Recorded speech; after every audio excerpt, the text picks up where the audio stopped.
গভীর রজনীতে নবীজি তার আদত মুবারক অনুযায়ী কোরআন শরীফ যখন তেলাওয়াত শুরু করে দিয়েছেন, ঘরের চতুর্দিকে দাঁড়িয়ে কাফের বেঈমানেরা কোরআন শরীফ শুনছে, আর নড়তে পারে না।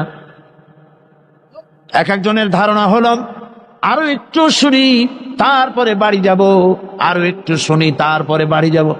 এমনি করে করে চারটি কাফেরের জন্য ফজরে রক্ত হয়ে গেল।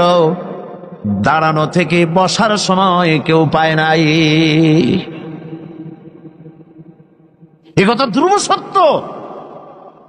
কোরআনের আকর্ষণ ভিন্ন। সুবহানাল্লাহ বলেন। আমি বারবার বলেছি, আজও বলি, লাখো জনতার এই উপচে পড়া উত্তাল ঢেউ পয়সা খরচ করে আনা হয়েছে? বলেন, আপনাদের বাস ভাড়া রিক্সা ভাড়া দেওয়া হয়েছে? বরং জীবনের ঝুঁকি নিয়ে আসছেন, ঠিক কিনা? জীবনের ঝুঁকি নিয়ে এসছে। পয়সা খরচ করে জীবনের ঝুঁকি নিয়ে কোরআন শুনতে এসেছেন। আমি বারবার বলেছি, এই উপচে পড়া জনতার আকর্ষণ আল্লাহর কসম, এ আকর্ষণ সাইদি নয়, এ আকর্ষণ আল্লাহ রাব্বুল আলামিনের কোরআনে আযীম। লা শাক্কা ফীহি ওয়ালা রাইবা, এতে সন্দেহের কোনো অবকাশ না। আমি একথাও বিশ্বাস করি, আমাদের ছেলেরা যারা মিছিল করেছে, আমাকে আসতে দেবে না বলে সুইসাইড বাহিনী গঠন করেছে। আহারে, সুইসাইড অর্থ কি? আত্মহত্যা। আর আত্মহত্যা করা কবিরা গুনাহ। যারা আত্মহত্যা করে তাদের জায়গা জাহান্নাম। আত্মহত্যা যারা করে তাদের জায়গা কোথায়? তোমরা তো জাহান্নামে যাচ্ছিলে। কোরআনের জন্য, কোরআনের তাফসীর মাহফিলের জন্য শাহাদাত স্কোয়াড গঠন হয়েছে শুনে ওরা সুইসাইড বাহিনী গঠন করেছে। শয়তানে শিখাই দিছে যে ওরা তো বেশ তো গেল, তোরা তোদের সিট বুক কর জাহান্নামে। নাউযুবিল্লাহ। আমি বিশ্বাস করি যারা সুইসাইডাল বাহিনী গঠন করেছিল, যারা বিরোধিতা করেছিল, আর আজকের মাহফিলের কোনো না কোনো জায়গায় দাঁড়িয়ে বা বসে আছে। আকর্ষণ কোরআনের। আকর্ষণ কিসের? আল্লাহর কসম কোরআনের। ওদের শরীরেও মুসলমানের রক্ত আছে, মুসলমানের রক্ত আছে, অবশ্য মিসগাইডেড। আল্লাহ ওদের হেদায়েত করুন, বলেন আমিন। আমাদের ছেলেরা যারা তোমরা বিরোধিতা করেছিলে, একটু তাকায় দেখো তো মাহফিলটার দিকে। কত লক্ষ টাকা দিয়ে এরকম একটা সমাবেশ তোমরা করতে পারবে? এই মানুষ তো জাদু করে আনা হয় নাই, পয়সা দিয়ে আনা হয় নাই, কোরআনের আকর্ষণে এসেছে। সুবহানাল্লাহ বলেন। কাজী বাধা দিও না, বসেন, বাধা দিও না, তোমাদেরই ক্ষতি হবে, তোমাদের ভাগ্যের ক্ষতি হবে। চট্টগ্রামের প্যারেন্টস, মা বাপ, তাদেরকে বলি, এসব ছেলেরা তো মঙ্গল গ্রহ থেকে আসে নাই, ঠিক কিনা? বলেন, মঙ্গল গ্রহ থেকে আসছে? দিল্লি বা ব্যাঙ্গালোর থেকে এসেছে? আমাদেরই ছেলে। হয় আপনার, না হয় আমার, হয় ছেলে না হয় ভ্রাতুষ্পুত্র, আমাদেরই কেউ। এ ছেলেগুলিকে বুঝান, আর যাই করো আল্লাহ নিয়ে, ইসলাম নিয়ে, কোরআন নিয়ে, হাদিস নিয়ে, রসুল নিয়ে তামসা করো না। রাসূলের ঘরের চারপাশে কাফেরেরা দাঁড়ানো, দাঁড়ায় আছে, বসার সময় পায় নাই। সকালবেলায় মাথা নিচু করে যাচ্ছে, একজনের সঙ্গে আর একজনের দেখা, খুব আস্তে করে। আবু সুফিয়ান আবু জাহেলকে জিজ্ঞেস করছে, আবু জাহেল কখন এসছো? কয় রাত তখন দুপুর টুপুর হবে। তুমি? ওই এরকমই। পরস্পর কুশল বিনিময় এবং কথাবার্তা বলতে বলতে যাচ্ছে। আবু জাহেল বলছে, আবু সুফিয়ান বলছে, আবু জাহেল একটা কথা বলি শোনো, রাগটাগ করবো না তো? তোমার যা মেজাজ, কই না রাগ করবো না। দেখো আমি লাত মানাতের নামে শপথ করি। ওরা তো ওই রকমই শপথ করে। লাত মানাত উজ্জার নামে শপথ করছি, সারা রাত ভর মুহাম্মদ সাল্লাল্লাহু আলাইহি সাল্লামের মুখে যা শুনলাম, অবশ্যই এগুলি মানুষের বানানো হতে পারে না। প্রত্যেকটি শব্দ যেন কলিজে স্পর্শ করে, শরীর শিউরে ওঠে। জীবনেও তো এরকম কথা শুনিনি। আবু জাহেল বলছে, দেখো এটা বড়ই কুলক্ষণ। এই সব কথা যদি আমরা নেতারা বলি, অবশ্য তোমার অনুভূতি আমার মধ্যেও আছে, কিন্তু এই সব কথা যদি আমরাই বলি, না জানি কোন ফাঁকে আবু বকর ওমরের মতো আমরাও পাগল হয়ে বসবো। নাউজুবিল্লাহ। কাজী আমি বুঝতে পেরেছি যে তোমাদেরকে কোরআন একটা আসর করে ফেলেছে। আসো তওবা পড়ো, হাত দাও, হাত দাও, তওবা পড়ো। সবাই তওবা করলো যে না, এইখানে আর এটা শুনতে আসবো না। গেল সবাই। আজ আবার রাত, দুপুর গড়িয়ে এলো। নিষিদ্ধ জিনিসের প্রতি আকর্ষণ হওয়া মানুষের প্রথম দিন থেকেই এসেছে। মানব স্রষ্টা সৃষ্টির সেই প্রথম দিন থেকেই নিষিদ্ধ জিনিসের প্রতি আকর্ষণ। গভীর রাত্রে আবু জাহাল ভাবছে, আমার হাতে যখন তওবা পড়েছে, ওরা কেউ ভয়তে আসবে না, আমি একা আজকে মজা করে শুনবো মুহাম্মদ সাল্লাল্লাহু আলাইহি সাল্লামের মুখে আল্লাহর কালাম। আবু সুফিয়ান, উতবা, সাইবা তারাও ভাবছে, উনি নিজে যখন তওবা পড়াইছে, উনি কে তওবা ভাঙবে? উনি আসবেন না। কাজী আমি তো একা একা গিয়ে আজকে শুনবো মুহাম্মদ সাল্লাল্লাহু আলাইহি সাল্লামের মুখে আল্লাহর কালাম। সবাই এরকম করে করে একে অপরের অজান্তে আবার খাড়া হয়ে গেছে। প্রত্যেক রজনীর অভ্যাস মোতাবেক আল্লাহ নবী গভীর রাত্রে আবার তেলাওয়াত শুরু করেছেন।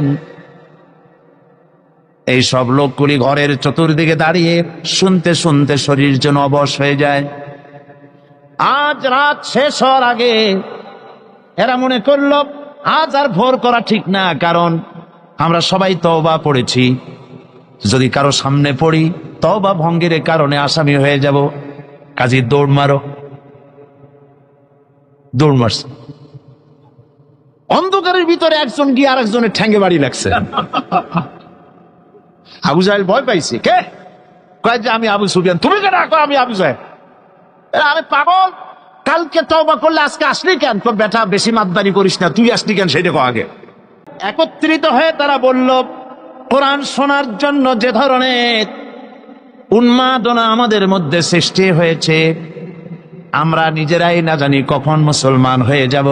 কাজী তওবা করলে হবে না, আসো আইন করে বন্ধ করি।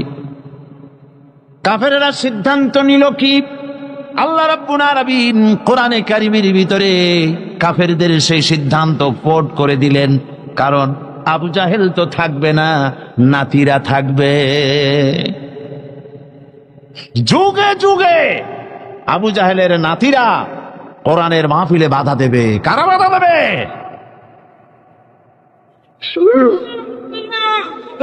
আবু জাহেল দুনিয়া থেকে বিদায় হয়েছে, তার প্রেতাত্মা দুনিয়া থেকে বিদায় হবে না। এই জন্য সিদ্ধান্তটা আল্লাহ পাক কোরআন শরীফের ভিতরে কোট করে দিলেন। কাফেরেরা কি বলল কোরআন শরীফ সম্পর্কে? ওয়াকালান্নাযীনা কাফারু লা তাসমাউ লিহাযাল কুরআনি ওয়ালগাউ ফী লাআল্লাকুম তাগলিবুন। খবরদার, কাফেরেরা সিদ্ধান্ত নিল কোরআন শোনো না। লা তাসমাউ লিহাযাল কুরআন, কোরআন শোনো না, কোরআন শুনতে যেও না। ওয়ালগাউ ফী, কোরআন শুধু নিজে শুনে ঘরে বসে থাকো তা শুধু নয়, ওয়ালগাউ ফী, কোরআন যাতে মানুষেরা শুনতে না পারে সেজন্য ডিস্টার্ব করো, সন্ত্রাস সৃষ্টি করো, বাধা দাও যাতে কোরআন শুনতে না যেতে পারে মানুষ। এই সিদ্ধান্ত কাদের?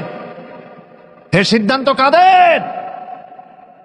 আমার ছেলেরা খবরদার, কাফেরদের সহযোগী হয়েও না, কাফেরদের সহযোগী হয়েও না, কোরআনের পথে বাধা দিও না।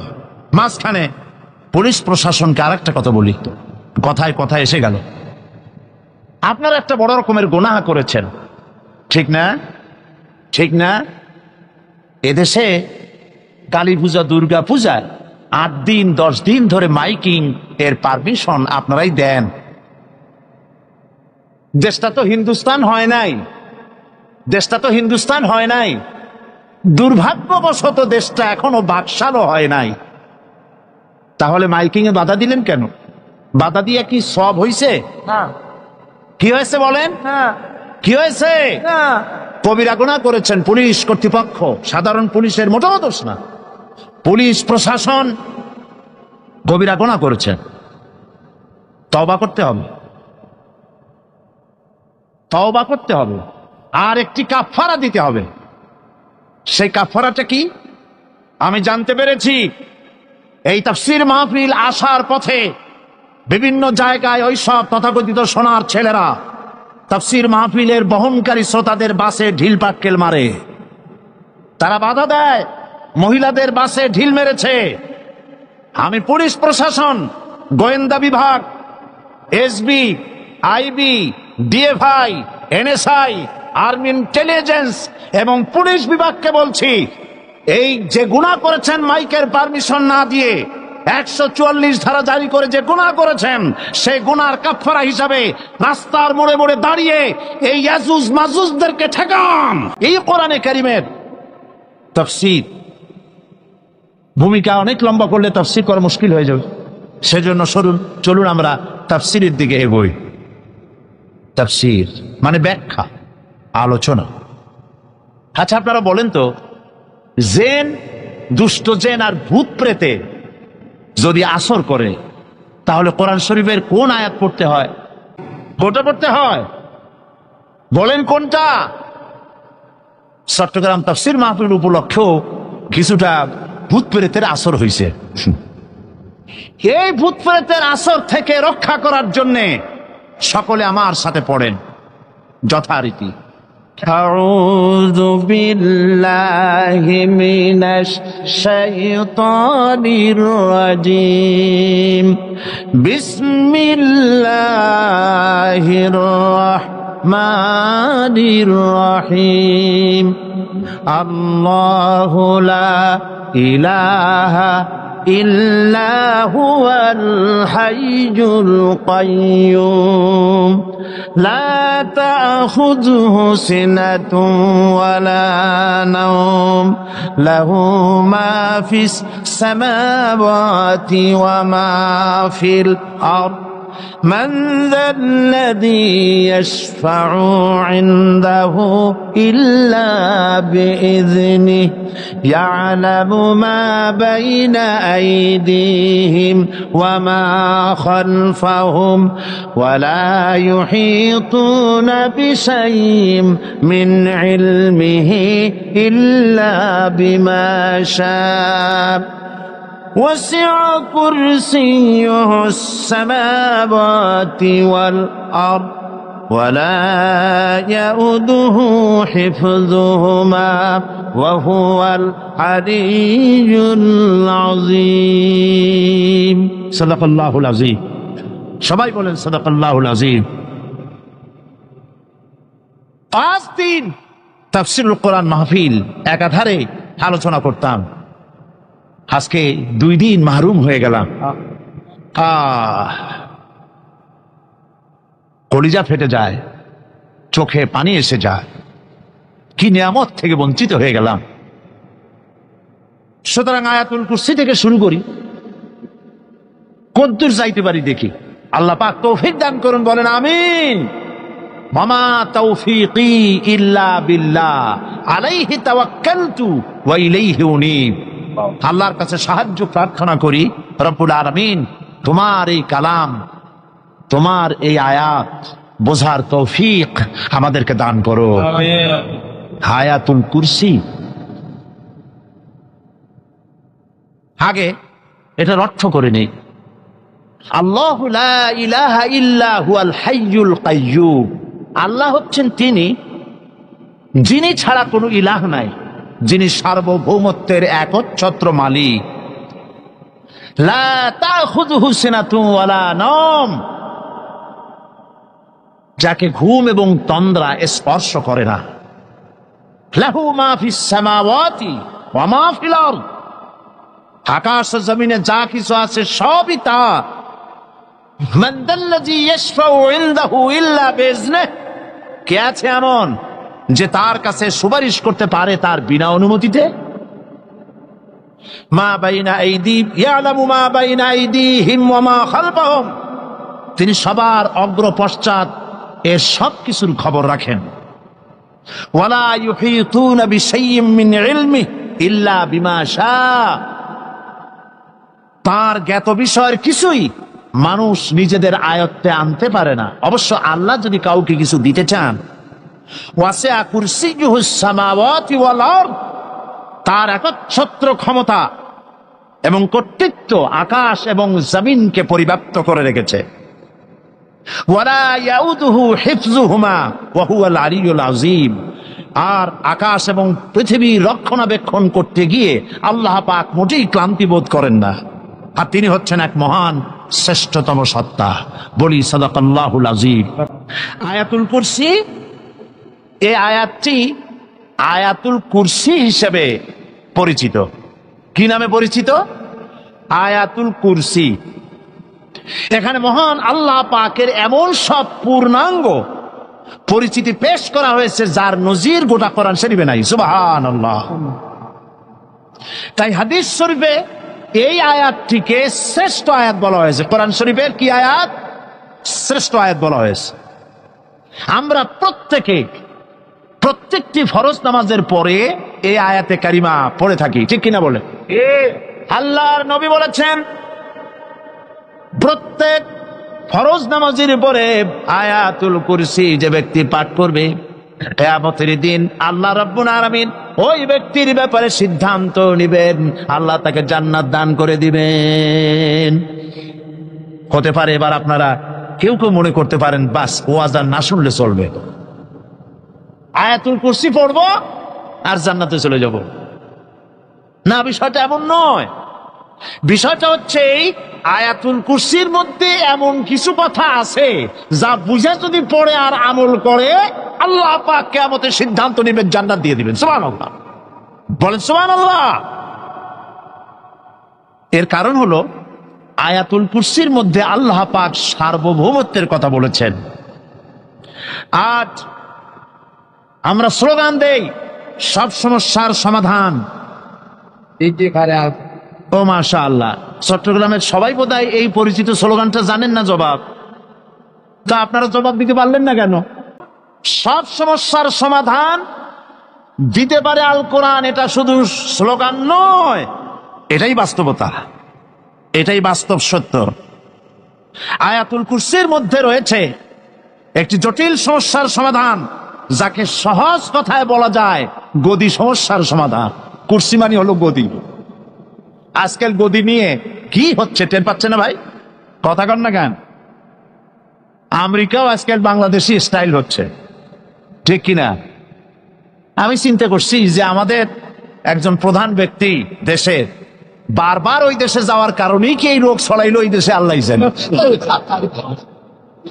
কি সর্বনাশ!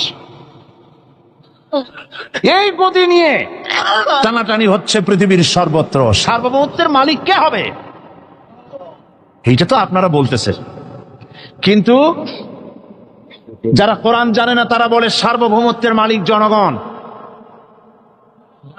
দেখেন না, ওরা বলে সকল ক্ষমতার উৎস জনগণ। কারা বলে? নেতা নেত্রীরা বলেন সকল ক্ষমতার উৎস। বল না কেন? সকল ক্ষমতার উৎস জনগণ। এই কথাটা হলো আসলে ভোটারদেরকে পামপট্টি দেওয়া, আপনাদেরকে ফুলাইয়া ডানলপ টায়ার বানায়। আপনারা খুব খুশি হবেন সমস্ত ক্ষমতার উৎস তাহলে আমরা। আরে বাবারা, তোমরা সকল ক্ষমতার উৎস যার পেট ভরা ময়লা, নাকের মধ্যে ছাতা, দাঁতে ছাতা, তুমি হবা সকল ক্ষমতার উৎস। আহার ক্ষমতার ঠেলায় একটা সাপ দেখলে ভয়তে চিত হয়ে পড়ো, সাইকেলের টায়ার বাস্ট হইলে হার্ট ফেল করে। সকল ক্ষমতার উৎস, সকল ক্ষমতার উৎস জনগণ। এই কথা বলা কবিরা গুনাহ, এই কথা বিশ্বাস করা হারাম, এই কথা বিশ্বাস করা শিরক। কারণ সকল ক্ষমতার উৎস জনগণ, এই কথা যদি বলা হয় তাহলে কোরআনে কারীমের সাথে কন্ট্রাডিকশন হয়, সাংঘর্ষিক। আল্লাহ পাক কি বলেছেন? আল্লাহ পাক বলেছেন আন্নাল কুওয়াতা লিল্লাহি জামিআ। বলেন আন্নাল কুওয়াতা লিল্লাহি জামিআ। আমার আল্লাহ রাব্বুল আলামিন বলেন, জেনে রাখো নিঃসন্দেহে সকল ক্ষমতার উৎস কেবলমাত্র আল্লাহ রাব্বুল আলামিন। সকল ক্ষমতার উৎস কে? জোরে বলেন আল্লাহ, আল্লাহ, আল্লাহ। তিনি একমাত্র সকল ক্ষমতার উৎস। সার্বভৌমত্বের মালিক কে হবে? এই সার্বভৌমত্বের মালিক সরকার বলে, সার্বভৌমত্বের মালিক হলো জনগণ। সংবিধানে লেখা হয়েছে সার্বভৌমত্বের মালিক হলো জনগণ। মিছে কথা, মিথ্যে কথা, আল্লাহর কোরআনের বিরোধী কথা। সার্বভৌমত্বের মালিক হতে হলে যেসব গুণ, যেসব কোয়ালিটি থাকা দরকার তা মানুষের মধ্যে নাই। সার্বভৌমত্ব কেবলমাত্র কার? এই কথা আয়াতুল কুরসির মধ্যে একটা একটা করে বলা হয়েছে। সার্বভৌমত্বের মালিক হওয়ার জন্য কি কি কোয়ালিটি হওয়া প্রয়োজন আল্লাহ পাক তা বলে দিয়েছেন। কোরআন আয়াতুল কুরসি আল্লাহ কোরআনে নাজিল করে সার্বভৌমত্বের মালিক কে হবে সমস্যার সমাধান করে দিলেন। রাসূল করিম সাল্লাল্লাহু আলাইহি ওয়াসাল্লাম মানুষের সার্বভৌমত্ব খতম করে মদিনায় আল্লাহর সার্বভৌমত্ব কায়েম করে তিনি একটি রাষ্ট্র কায়েম করলেন। মদিনার রাষ্ট্রের সার্বভৌমত্বের মালিক কে ছিলেন? আল্লাহ। জোরে বলেন কে ছিলেন? আল্লাহ। মানুষ তখন দেখতে পেল খোদাই সার্বভৌমত্বের ভিত্তিতে যে রাষ্ট্র গঠন হয় সেই রাষ্ট্র মানবতার জন্য কত কল্যাণকর হয়। সুবহানাল্লাহ বিহামদিহি। আর মানুষের সার্বভৌমত্বের ভিত্তিতে যে রাষ্ট্র গঠন হয় সেই রাষ্ট্রে দলীয়করণ, আত্মীয়করণ, বংশীয়করণের শ্রাদ্ধ হয়ে যায়। 100-তে 100 ভাগ মানুষ, 100-তে 100 ভাগ অযোগ্য। কারণ সার্বভৌমত্ব নিরঙ্কুশ, যা ভাগ করা যায় না, যা কেড়ে নেওয়া যায় না। আমাদের দেশে যারা সার্বভৌমত্বের মালিক অনেক সময় বলে রাষ্ট্র, অনেক সময় বলে জনগণ। যারা ক্ষমতায় আসে তারা সার্বভৌমত্বের মালিক নিজেদেরকে দাবি করেন, আবার জনগণকেও দাবি করেন। তো এই সার্বভৌমত্বের মালিক তো তাদের হাত থেকে এই মালিকানা আরেকজনে কেড়ে নিয়ে যায়, নেয় না? নেয় না? কেড়ে নিয়ে যায়। আয়াতুল কুরসিতে বলা হলো যে সার্বভৌমত্বের মালিক এই ক্ষমতা থেকে আরবিতে বলা হয় উলুহিয়াত। এই ক্ষমতাকে সার্বভৌমত্বের ক্ষমতা থেকে আরবিতে কি বলা হয়? উলুহিয়াত। আর যার হাতে এই ক্ষমতাটা থাকে তাহলে বলে ইলাহ, তাকে কি বলা হয়? আল্লাহ রাব্বুল আলামিন আয়াতুল কুরসির শুরুতে এই কথাটাই বলে দিলেন, আল্লাহু লা ইলাহা ইল্লা হুয়াল হাইয়ুল কাইয়্যুম। আল্লাহ হচ্ছেন তিনি যিনি ছাড়া কোনো ইলাহা নাই। তার মানে হলো সার্বভৌমত্বের একচ্ছত্র মালিকানা কার হাতে? চিৎকার দিয়ে বলুন, আল্লাহ রাব্বুল আলামিনের হাতে। সার্বভৌমত্বের এই ক্ষমতা হস্তান্তরযোগ্য নয়। আর সার্বভৌমত্বের মালিক যিনি হবেন তার শুরু থাকবে না, শেষও থাকবে না। এই কোয়ালিটি কার মধ্যে আছে? আল্লাহ পাকের মধ্যে। আল্লাহ পাক বললেন তিনি হচ্ছেন আল হাই আল কাইয়্যুম। তিনি হাইয়্যু, তিনি কাইয়্যুম। তিনি শাশ্বত, তিনি জাগ্রত, তিনি চিরস্থায়ী, যার শুরুও নাই, যার শেষও নাই। সুবহানাল্লাহ বিহামদিহি। আর সার্বভৌমত্বের মালিক যিনি হবেন তিনি ঘুমাইতে পারবেন না। কারণ তিনি যদি ঘুমায় থাকেন, জায়গায় থাকা অবস্থায় কু হয়ে যায়, যায় না? আর্মিরা থাপ্পড় মেরে দেশ নিয়ে যায়, নেয় কিনা কন? সব দেশেই হইতে পারে, সব দেশেই হতে পারে। তোমাকে বধিবে যে গোকুলে বাড়ি শেষে, কাজী বলা যায় না কখন কি হয়ে যায়। এই সার্বভৌমত্বের মালিকানা নিয়ে যারা বসে আছে, যে কোনো মুহূর্তে তার হাত থেকে ক্ষমতা ছিনতাই হয়ে যেতে পারে, পারে কিনা? আর ঘুমায় থাকলে, সার্বভৌমত্বের মালিক দাবি করে যদি ঘুমায় থাকে, ততক্ষণ ভারপ্রাপ্ত বানাবে কারে? এই জন্য সার্বভৌমত্বের মালিক হচ্ছেন আল্লাহ পাক, যাকে ঘুম এবং তন্দ্রা স্পর্শ করে না। সার্বভৌমত্বের মালিকের কোয়ালিটি আল্লাহ পাক বলছেন, লা তাখুযুহু সিনাতুন ওয়ালা নাওম। পড়েন সবাই, লা তাখুযুহু সিনাতুন ওয়ালা নাওম। তার ঘুমও নাই, তন্দ্রাও নাই। হযরত মূসা আলাইহিস সালাম আল্লাহ পাকের কাছে একবার প্রশ্ন তুলেছেন, আল্লাহ পাক, তুমি নাকি ঘুমাও না? আল্লাহ বলেন, তুমি বিশ্বাস করো না? মূসা আলাইহিস সালাম বলছেন, অবশ্যই বিশ্বাস করি। আল্লাহ পাক বললেন, বিশ্বাস যদি করো তাহলে বুঝানো যাবে। হযরত ইব্রাহিম আলাইহিস সালাম বলেছিলেন আল্লাহ পাকের কাছে, কাইফা রব্বি আরিনি কাইফা তুহিল মাউতা, হে রব, তুমি আমারে দেখাও কেমনে তুমি মৃত্যুকে জিন্দাকে মৃত্যু করো, মৃত্যুকে জিন্দা করো, একটু দেখাও আমারে। আল্লাহ পাক বললেন, আওয়ালাম তুমিন, বিশ্বাস করো না? ইব্রাহিম আলাইহিস সালাম সঙ্গে সঙ্গে বললেন, বালা। নাম বললেন না। বালা মানেও হ্যাঁ, নাম মানেও হ্যাঁ, কিন্তু একটু তিনি নাম না বলে বালা বললেন। নামের অর্থ হলো হ্যাঁ, আর না বালার অর্থ হচ্ছে কেন নয়, অবশ্যই বিশ্বাস করি। ওয়ালাকিন লিয়াতমাইন্না কালবি, তবে আল্লাহ তুমি যদি চোখে দেখাও একটু, তাহলে এগুলি একটুখানি লিয়াতমাইন্না কালবি, আমার অন্তরাত্মা প্রশান্তি লাভ করবে যদি চোখে দেখতে পারি। আল্লাহ বলুন, তাহলে তোমারে দেখাবো। আল্লাহ দেখাইলেন। মূসা আলাইহিস সালাম যখন বললেন যে আল্লাহ পাক, তুমি আর মৃত্যুকে চিন্তা করো কেমনে? তুমি ঘুমায় থাকো, না ঘুমায় পারো কেমনে? তোমার নাকি ঘুম নাই, তন্দ্রা নাই। আল্লাহ পাক বলেন, বিশ্বাস করো না? বলে আমি বিশ্বাস করি। তো ঠিক আছে, তাহলে তোমার দেখাই। বললেন, এক গ্লাস পানি নিয়ে আসো। এক গ্লাস পানি নিয়ে এসে দাঁড়িয়ে থাকো। আল্লাহ পাক মূসা আলাইহিস সালামকে বললেন, এক গ্লাস পানি নিয়ে দাঁড়াও। আর ঘুমকে আল্লাহ পাক বললেন, মূসারে ধরো। মূসা আলাইহিস সালাম নিদ্রাচ্ছন্ন হলেন, তন্দ্রা এসে গেল, হাত শিথিল হয়ে হাতের থেকে পানি ভর্তি গ্লাস পড়ে ভেঙে চুরমার হয়ে গেল। মূসা আলাইহিস সালাম ভয় পেয়ে গেলেন। আল্লাহ রাব্বুল আলামিন বলেন, ভয় পাওয়ার কোনো কারণ নাই, তোমার প্রশ্নের জবাব আমি এভাবেই দিলাম। এক গ্লাস পানি নিয়ে কয়েক মিনিট দাঁড়াইতে পারো নাই, ঘুমের সঙ্গে সঙ্গে গ্লাস পড়ে ভেঙে গেল।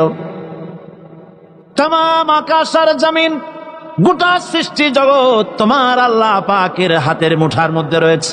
আল্লাহ যদি ঘুমায় যায়, সব শেষ হয়ে যাবে। তামাম সৃষ্টি জগতের ট্রাফিক কন্ট্রোল আল্লাহ কর্তৃক হয়, আর মানুষের যা হয় আল্লাহ পাক তার থেকে সম্পূর্ণ মুক্ত। আল্লাহ পাকের ঘুম নাই, তন্দ্রাও নাই।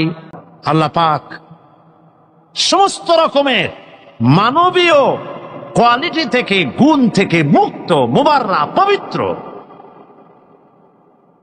আল্লাহ রাব্বুল আলামিন সার্বভৌমত্বের একচ্ছত্র মালিক হচ্ছেন আল্লাহ পাক।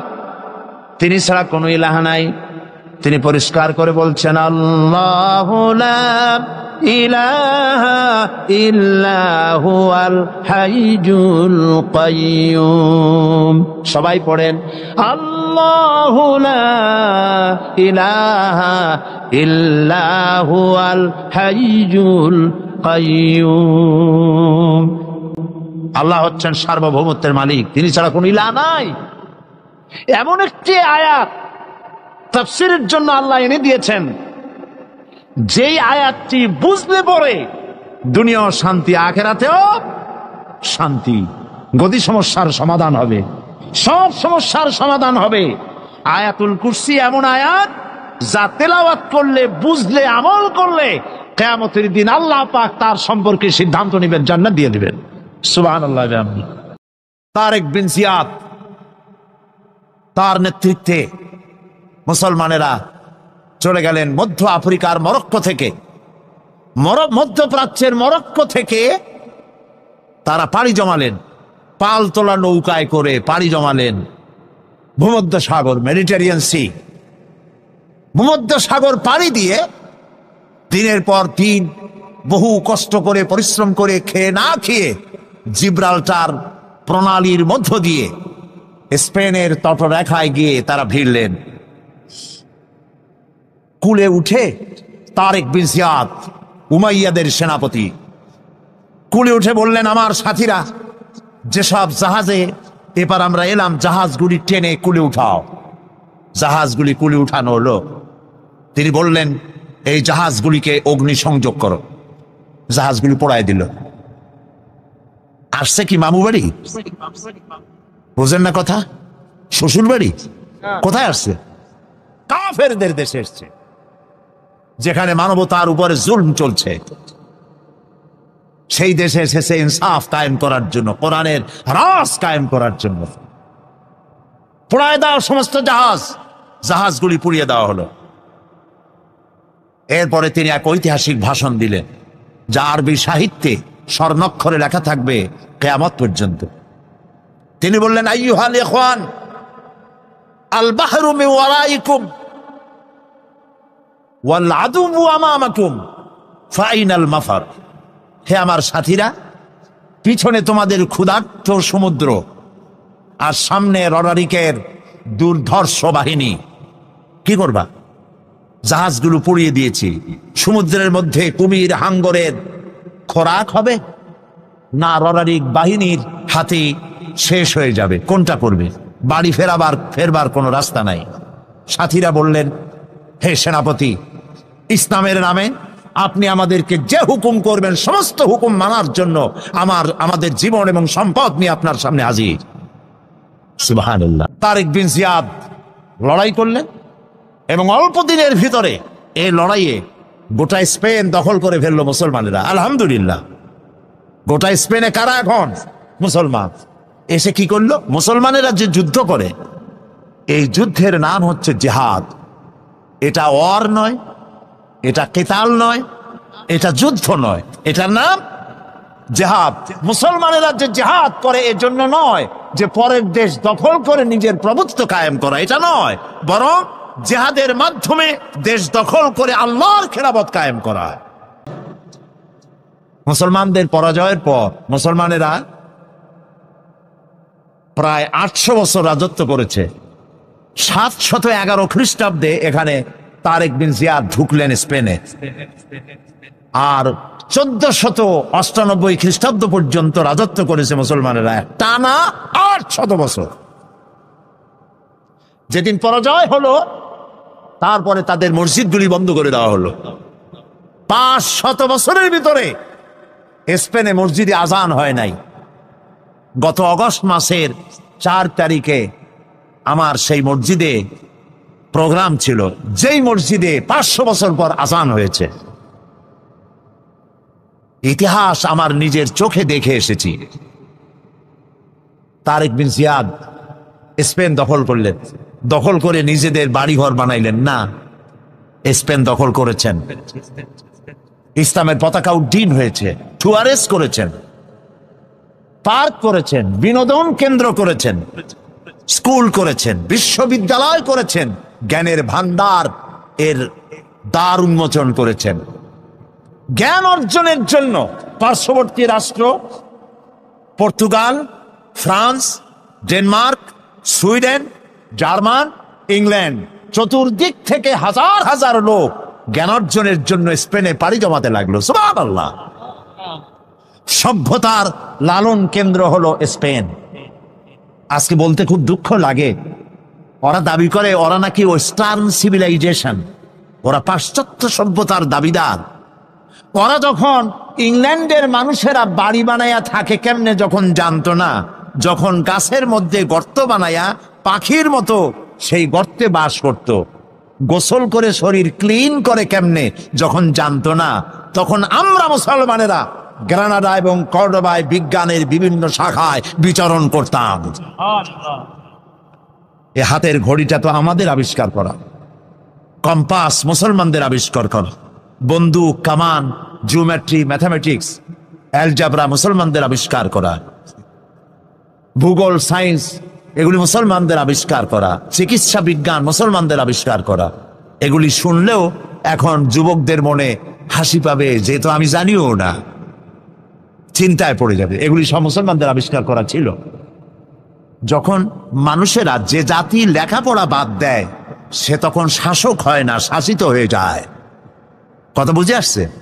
যারা লেখাপড়া করে তারাই শাসন করে, যাদের কাছে লেখাপড়া নাই তারা শাসিত হয়, শাসকদের জুতা টানে। একবার একজন দরবেশ সাহেব রাস্তা দিয়ে যাচ্ছেন, প্রতিমধ্যে তিনি দেখতে পেলেন নদী থেকে এক কলসি পানি নিয়ে এক যুবতী সুন্দরী মেয়ে রাস্তা বেয়ে যেতেছে।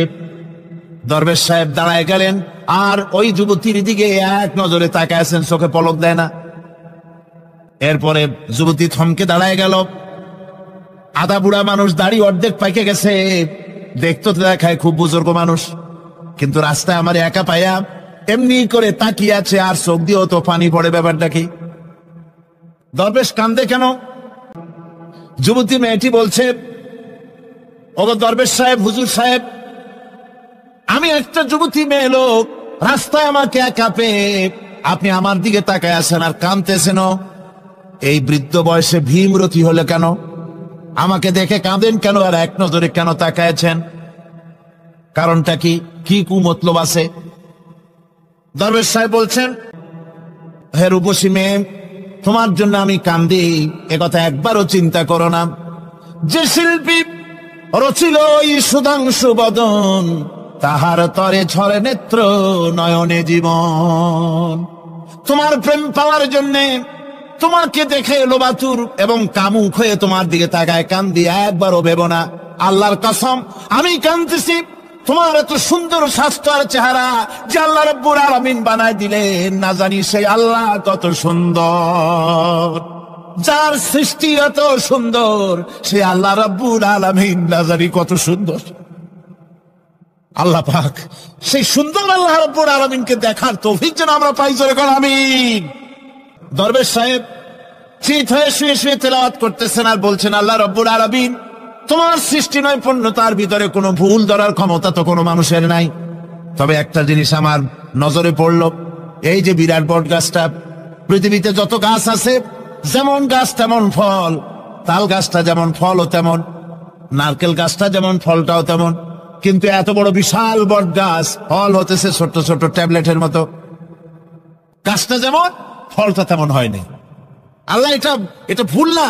তুমি বলেছো যে দেখো কোনো ভুল টুল আছে নাকি, তুমি ভুল তো না, আমার চোখে এটা লাগলো। দরবেশ সাহেব শীত হয়ে শুয়ে শুয়ে তেলাওয়াত করছেন, মনের মধ্যে এই চিন্তা আসলো, গাছটা যেমন তেমন ফলটা হলো না। দরবেশ সাহেব বলেন, এই চিন্তা করতেছি, হঠাৎ করে একটা দমকা হাওয়া বয়ে গেল, ডালে ডালে বাড়ি লেগে গেল। একটা আধা পাকা বটের ফল অনেক উপর থেকে বৃন্তচ্যুত হয়ে ছট করে এসে আমার নাকের উপরে ফট করে পড়লো। নাকের উপরে এমন ভাবে পড়ছে, নাকটা জ্বলে উঠছে। আমি সেজদায় পড়ে গেলাম। দরবেশ সাহেব বলেন, আমি সেজদায় পড়ে গেলাম, চোখের পানি ফেলে আল্লাহর দরবারে মাপ চাইলাম। বললাম, রব্বুল আলামিন, তোমার কোন জিনিসের ভিতরে কোনো খুঁত নাই, নিখুঁত জিনিস তুমি বানাইছো, কোনো ভুল নাই। আমি চিন্তা করেছিলাম, নারকেল গাছ যেমন তার ফলও তেমন, তাল গাছ যেমন তার ফলও তেমন, বট গাছটা যেমন তেমন ফল। আমার আন্দাজ মতো, আমার চিন্তা মতো, যত বড় বট গাছ অত বড় ফলটা যদি হতো, বটের ফলটা যে পজিশন নিয়ে আমার নাকে পড়েছিল, গাছ যেমন ফল তেমন হলো, নাকও যেত, আমার মাথাও যেত।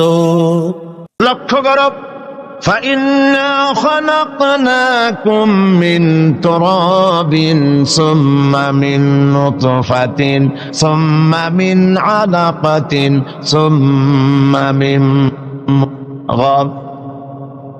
মাটির নির্যাস থেকে, মাটির উপকরণ থেকে তোমাকে পয়দা করা হয়েছে।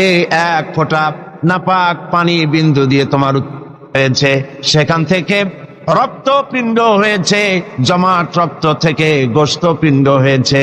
ফাকাসাউনাল ইযামা লাহমা।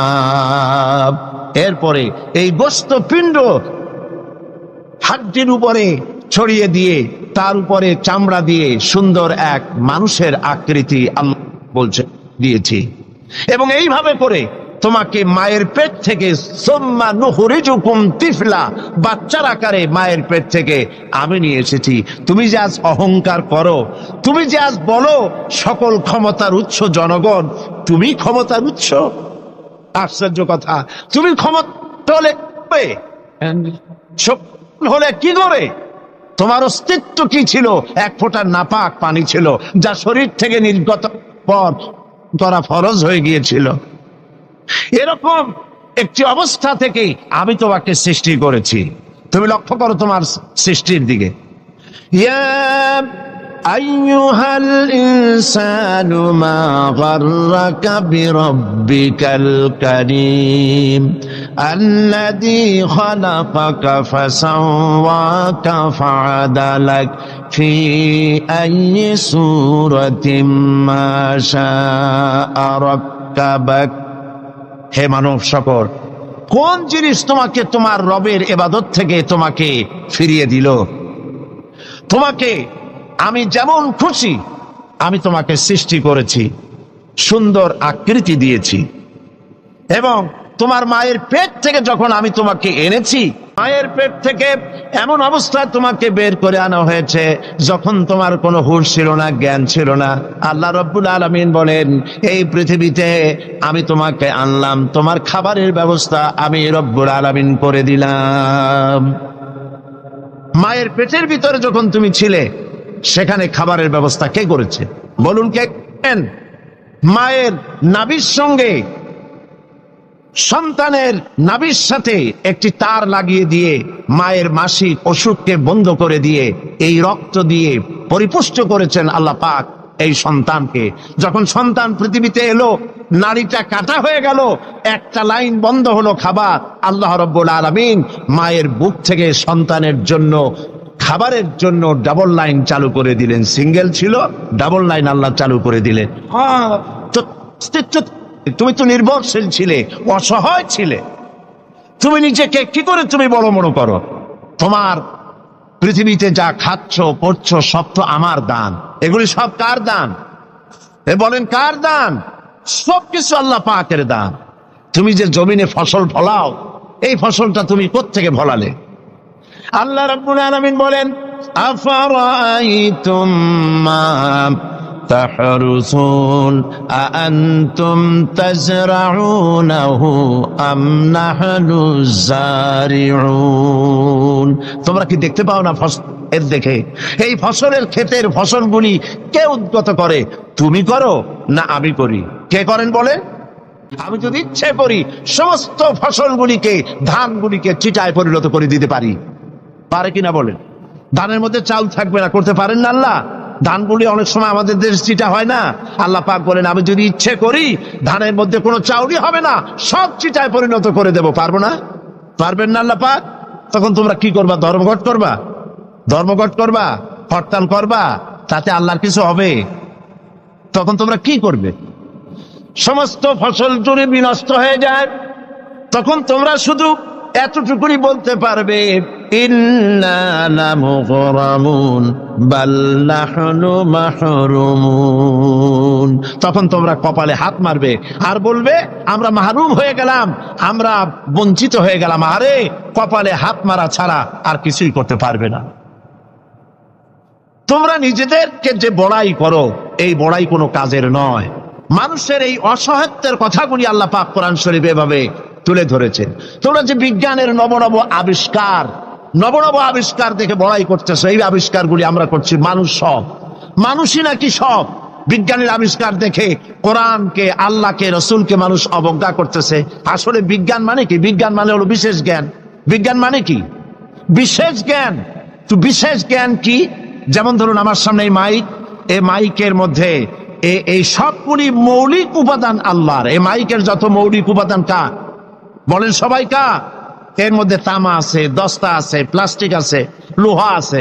মৌলিক উপাদানগুলি সব আল্লাহ। প্লেন বলেন, জাহাজ বলেন, রিক্সা বলেন, গাড়ি বলেন, যাই বলেন, মৌলিক জিনিসগুলি আল্লাহ। বিজ্ঞান বিশেষ জ্ঞানের মাধ্যমে এগুলিকে অ্যাসেম্বল করেছে। ঠিক কিনা? সত্য কিনা? তো কি দিয়ে বড়াই করবা? তোমরা সাবমেরিন আবিষ্কার করেছো, তার বড়াই করবা? সাবমেরিনের অনেক আগে তো আল্লাহ তিমি মাছ বানাইয়া সাবমেরিন কেমনে চলে তা দেখাই দিছে। সাবমেরিন পানির মধ্যে ডুবে কেমনে? আমি সাবমেরিনের ভিতরে উঠছি এবং দেখেছি। সাবমেরিন তার নিজের ওজন এবং ভেতরে বেশি করে পানি নিয়ে এরপরে পানির অতল তলে ডুবে যায়, আবার যখন উঠতে চায় তখন পানি পাম্প দিয়ে উঠায় দিয়া উপরে ভেসে ওঠে। মূলত এই শিক্ষা তারা তিমি মাছের কাছ থেকে নিয়েছে।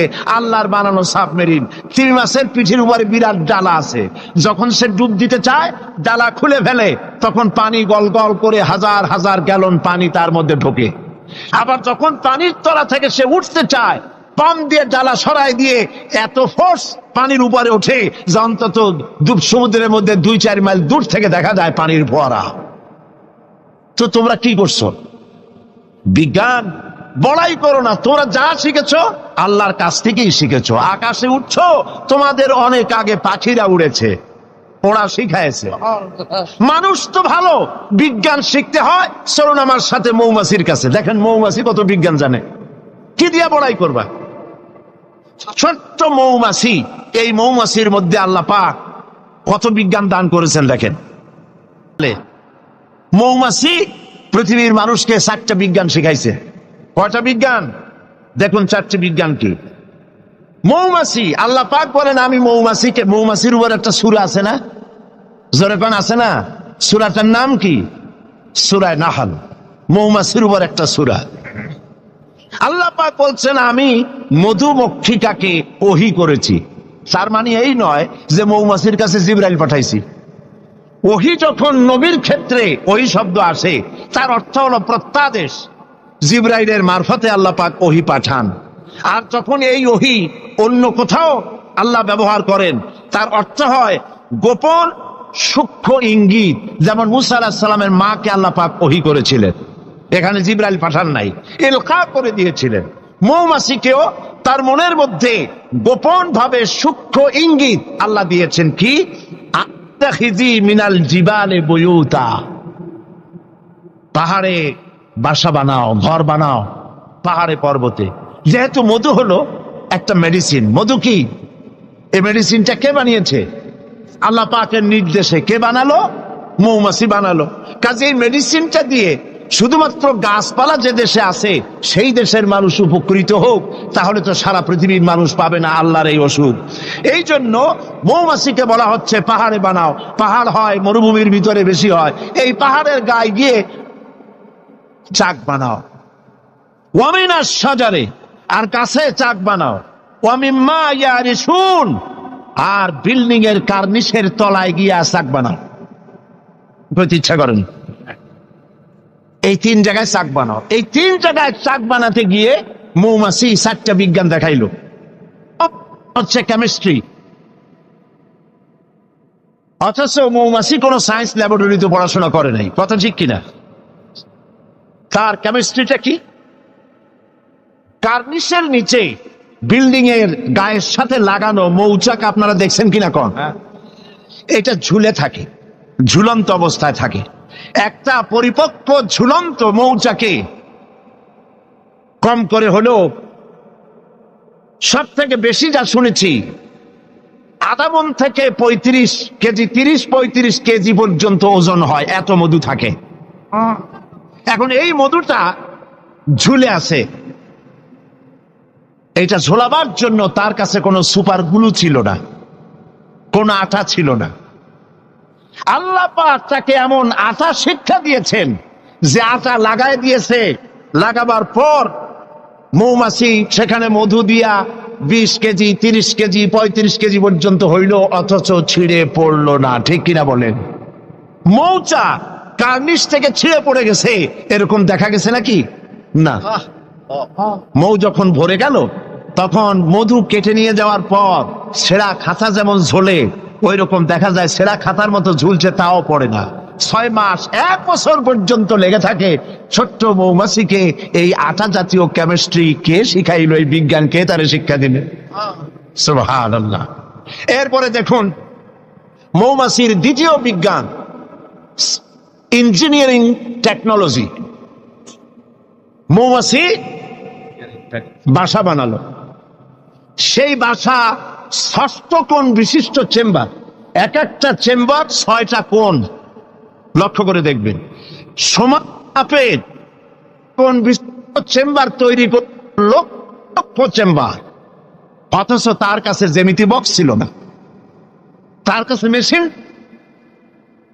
মাপ করে সুন্দর করে এটাকে এভাবে সাজাইয়া এই মৌমাছি ভিতরে মৌ ঢুকাইয়া আবার চেম্বার গুলির মুখ আটকায় দিল, যেন ফোটা ফোটা হইয়া যা সে সঞ্চয় করেছিল তা যেন পড়ে না যায়।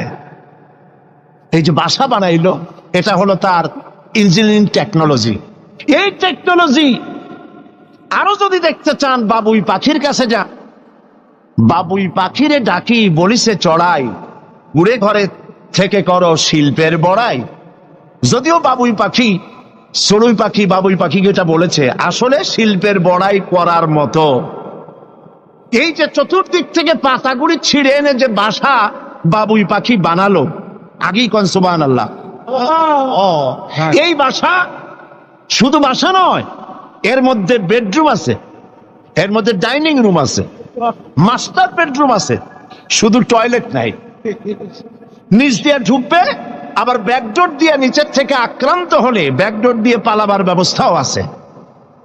এই বাসার ভেতরে কোনো বিদ্যুৎ লাইন পিডিপি বা আরইবি কেউ লাইন দেয় নাই, ফলে বেচারা অন্ধকারে তারা স্বামী স্ত্রী কনজুগাল লাইফ লিড করবে কি করে। সেজন্য ওর মাথার মধ্যে আল্লাহ এমন বুদ্ধি দিলেন, কিছু কাদা এনে বাসার ভেতরে কাদা লাগিয়ে জোনাকি পোকা 5-6টা ধরে এনে মাথা ভিতরে ঢুকায়া পাছা বাইর করে দিয়ে রেখেছে, অটোমেটিক 0 পাওয়ারের বাল্ব তৈরি হয়ে গেছে। ইঞ্জিনিয়ারিং টেকনোলজি আর কারে বলে? আমার দেশের ইঞ্জিনিয়ার যারা আছেন, এই রকমের বাসা বানানো তো দূরের কথা, ভালো করে বাসাটা খুলুন তো দেখি, বুঝবো আপনি কেমন খুলতে পারেন। খুলতেই পারবেন না, বুনানো তো দূরের কথা। এটা গেল 2 নম্বর টেকনোলজি, ইঞ্জিনিয়ারিং টেকনোলজি। এরপরে হলো মেডিকেল সায়েন্স, চিকিৎসা বিজ্ঞান। আল্লাহ রাব্বুল আলামিন মৌমাছিকে বলছেন, সুম্মা কুলি মিন কুল্লি সামারাতি ফাসলুকি সুবুলা বিকা দুলুলাব। সব রকমের ফুল থেকে মধু চুষে নাও আর তোমার রবের নির্ধারিত পথে চলতে থাকো। সব রকমের ফুল থেকে মধু আহরণ করে মৌমাছি আহরণ করে এক জায়গায় রাখলো, পয়জন হলো না, এটা মানুষের জন্য সেবা হয়ে গেল। আর মধু কখনো নষ্ট হয় না, কখনো পচে না। মধু যদি পিওর থাকে, ওর ভিতরে যদি আপনি কিছু না মিশান, বছরের পর বছর মধুর পিও থাকবে, নষ্ট হবে না। আলহামদুলিল্লাহ। ঔষধের পচন ক্রিয়া নষ্ট করার জন্য অ্যালকোহল ব্যবহার করা হয়। বিজ্ঞানীরা আবিষ্কার করেছেন অ্যালকোহলের কোনো প্রয়োজন নাই, বরং অ্যালকোহলের পরিবর্তে হালাল মধু ব্যবহার করলেই ঔষধের পচন ক্রিয়া নষ্ট হতে পারে। আল্লাহ পাক বলেছেন, ফিহে শিফাউল লিন্নাস, এর মধ্যে রয়েছে মানব গোষ্ঠীর জন্য সেবা, রোগের প্রতিষেধক। সুবহানাল্লাহ বিহামদিহি। এটা হলো মেডিকেল সায়েন্স। চতুর্দিক থেকে মধু সংগ্রহ করে একত্রিত করছে, পয়জন হচ্ছে না, এটা তার জন্য মানুষের জন্য সেবা হয়ে যাচ্ছে। 4র্থ নম্বরে মৌমাছির কাছে যে বিজ্ঞান শিখবেন সেটা হলো মেরিন বায়োলজি। আল্লাহ পাক বলছেন, ফুল থেকে মধু আহরণের জন্য তুমি চলে যাও, কিন্তু রাস্তা ভুলে যেও না, রাস্তা ভুলে যেও না। একটা মৌমাছি তার বাসা থেকে, এগুলো নিয়ে যারা রিসার্চ করেছেন, প্রাণীতত্ত্ববিদরা বলেছেন, মৌমাছি ফুল থেকে মধু গ্রহণ করার জন্য নিজের বাসা থেকে 10 মাইল পর্যন্ত দূরে চলে যায়। আপনারা কোনোদিন দেখেছেন কোন মৌমাছি আপনার ঘরে এসে পথ খুঁজছে, বাবা বাসা হারাইছি, যাবো কোন পথে, তালাশ করছে কখনো?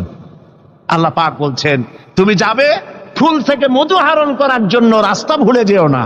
সুবহানাল্লাহ বিহামদিহি।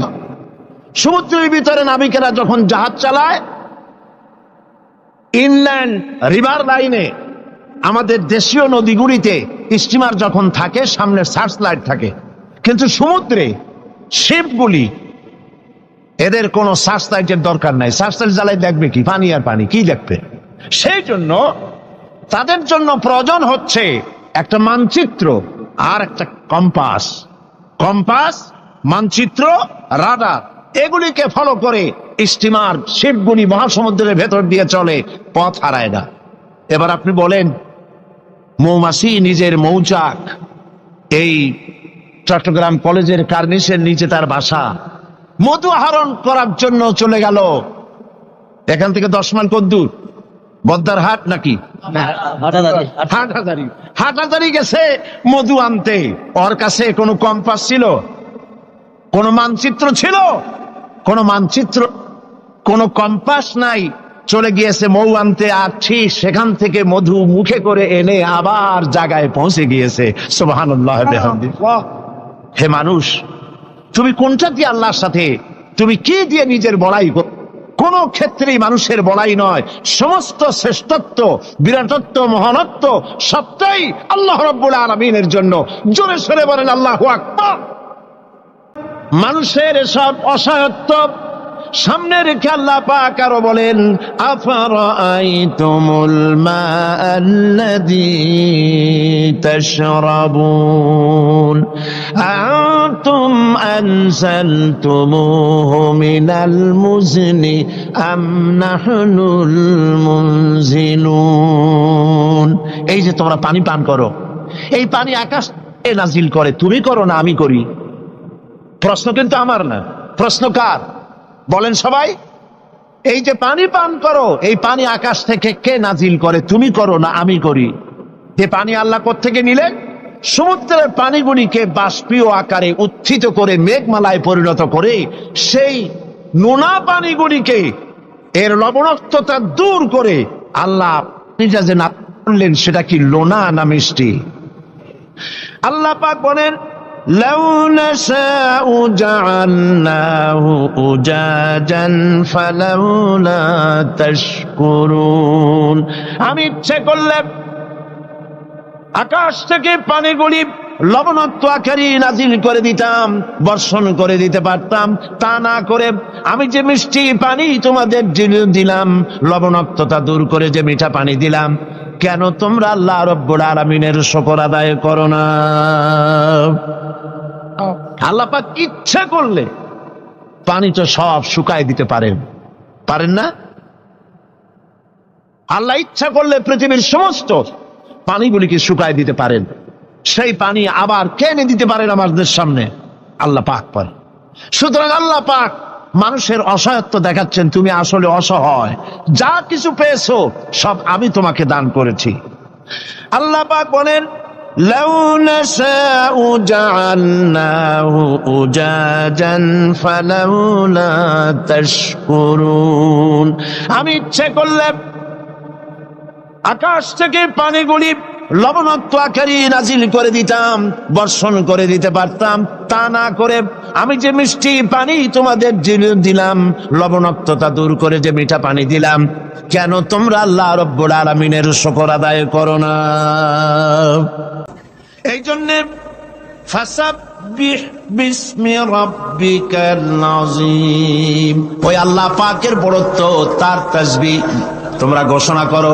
সবাই পড়েন, সুবহানা রাব্বিয়াল আযীম।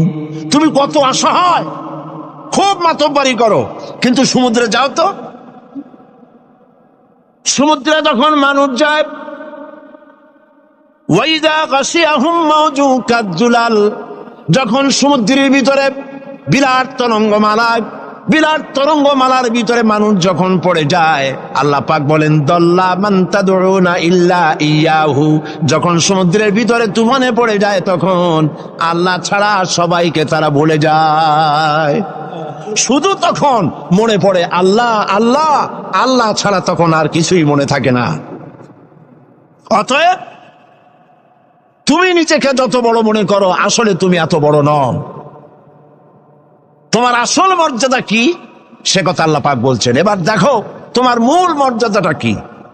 আল্লাহ পাক বলেন, পৃথিবীর মানুষের মূল মর্যাদা হলো ওয়ালাকাদ কাররামনা বনি আদম, আদম সন্তানকে আমি সম্মানিত করেছি, তুমি আমার সম্মানিত মেহমান।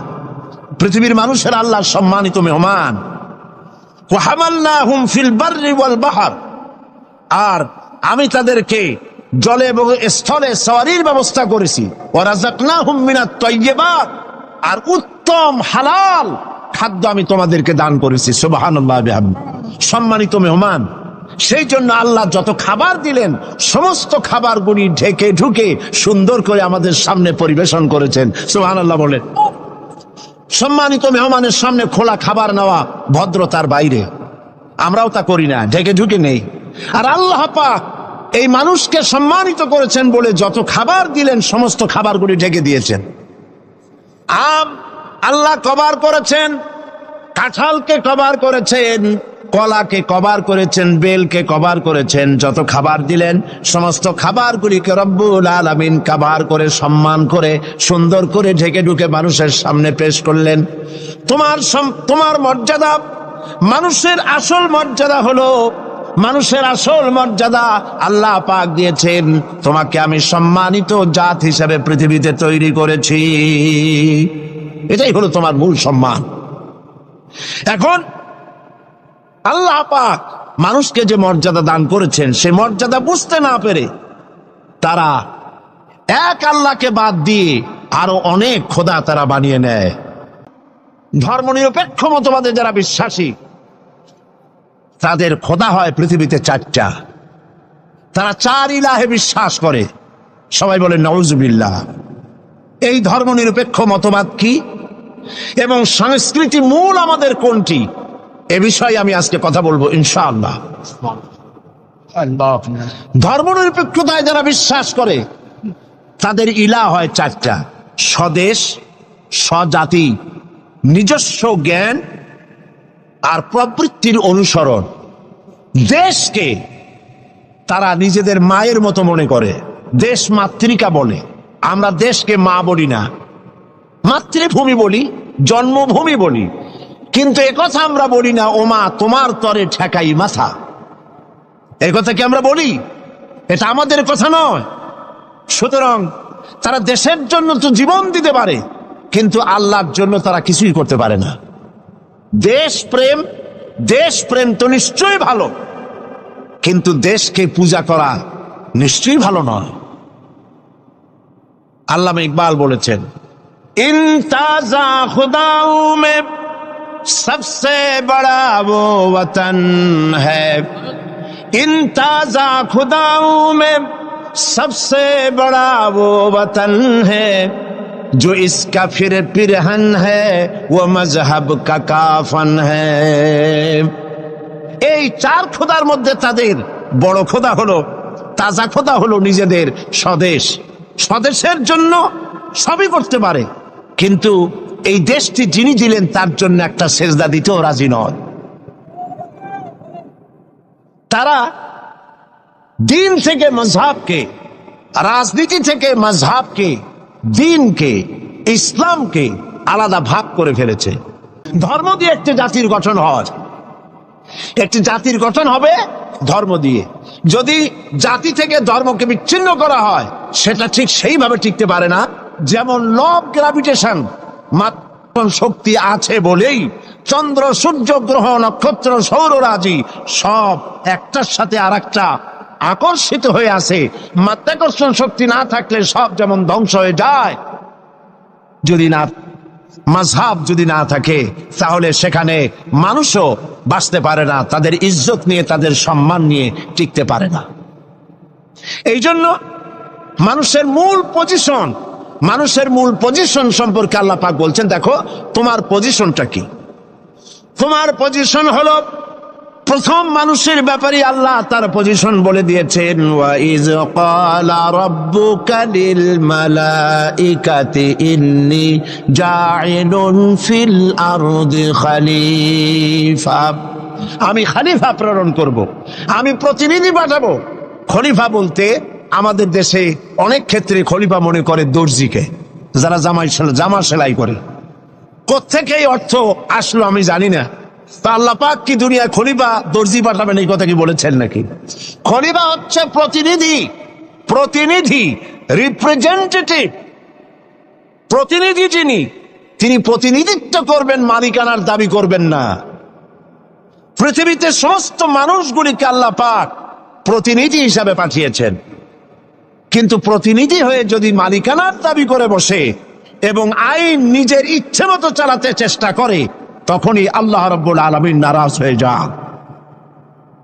আল্লাহ পাক বলেছেন, ইনিল হুকমু ইল্লা লিল্লাহ। আইন চলবে কার? আলা লাহুল খালকু ওয়াল আমর। সৃষ্টি যার, আইন চলবে সেই আল্লাহ রাব্বুল আলামিনের। আল্লাহর আইন চলবে পৃথিবীতে, কারো পিতার আইন চলবে না, কারো নিজের আইন চলবে না, কারো বানানো আইন চলবে না। আইন চলবে কার? বলেন, এই পৃথিবী কার? এই মানুষগুলি কার? আকাশ কার?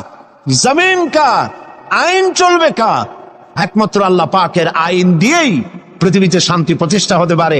আর সেই আল্লাহর আইনকে ইমপ্লিমেন্ট করার জন্য, ওইটাকে চালু করার জন্য আল্লাহ পাক মানুষকে খলিফা বানাইছেন। তুমি আমার প্রতিনিধি, আমার আইনকে কার্যকরী করার জন্য পৃথিবীতে তোমাকে পাঠানো হলো। এই দায়িত্ব পালন করবে পৃথিবীর মানুষেরা, তারা আল্লাহ পাকের এই আইন চালু করবে। আর এই পৃথিবীতে আল্লাহর আইন দিয়েই মানুষ পরিচালিত হতে পারবে শান্তিপূর্ণভাবে। মানুষের তৈরি করা আইন দিয়ে শান্তি পাবে না, মানুষ ইনসাফ করতে পারবে না। কারণ হচ্ছে আল্লাহর আইন আর মানুষের আইনের মধ্যে পার্থক্য দেখুন। আপনি যদি কাউকে, এই চট্টগ্রাম শহরের কাউকে যদি আপনি 50,000 কমলা দিলেন, এই কথা বলে যেই কমলাগুলি চট্টগ্রাম শহরের 8 বছরের নিচে বাচ্চাদেরকে একটা একটা করে আপনি বিতরণ করবেন, এই কথা বলে যখন তাকে যাওয়া হলো, তিনি যখন এই কমলাগুলি বিতরণ করতে যাবেন, তখন দেখলেন যে এই ছেলেদের মধ্যে তার নিজের ছেলে আছে, তার ছেলে আছে, তার ভাইয়ের ছেলে আছে।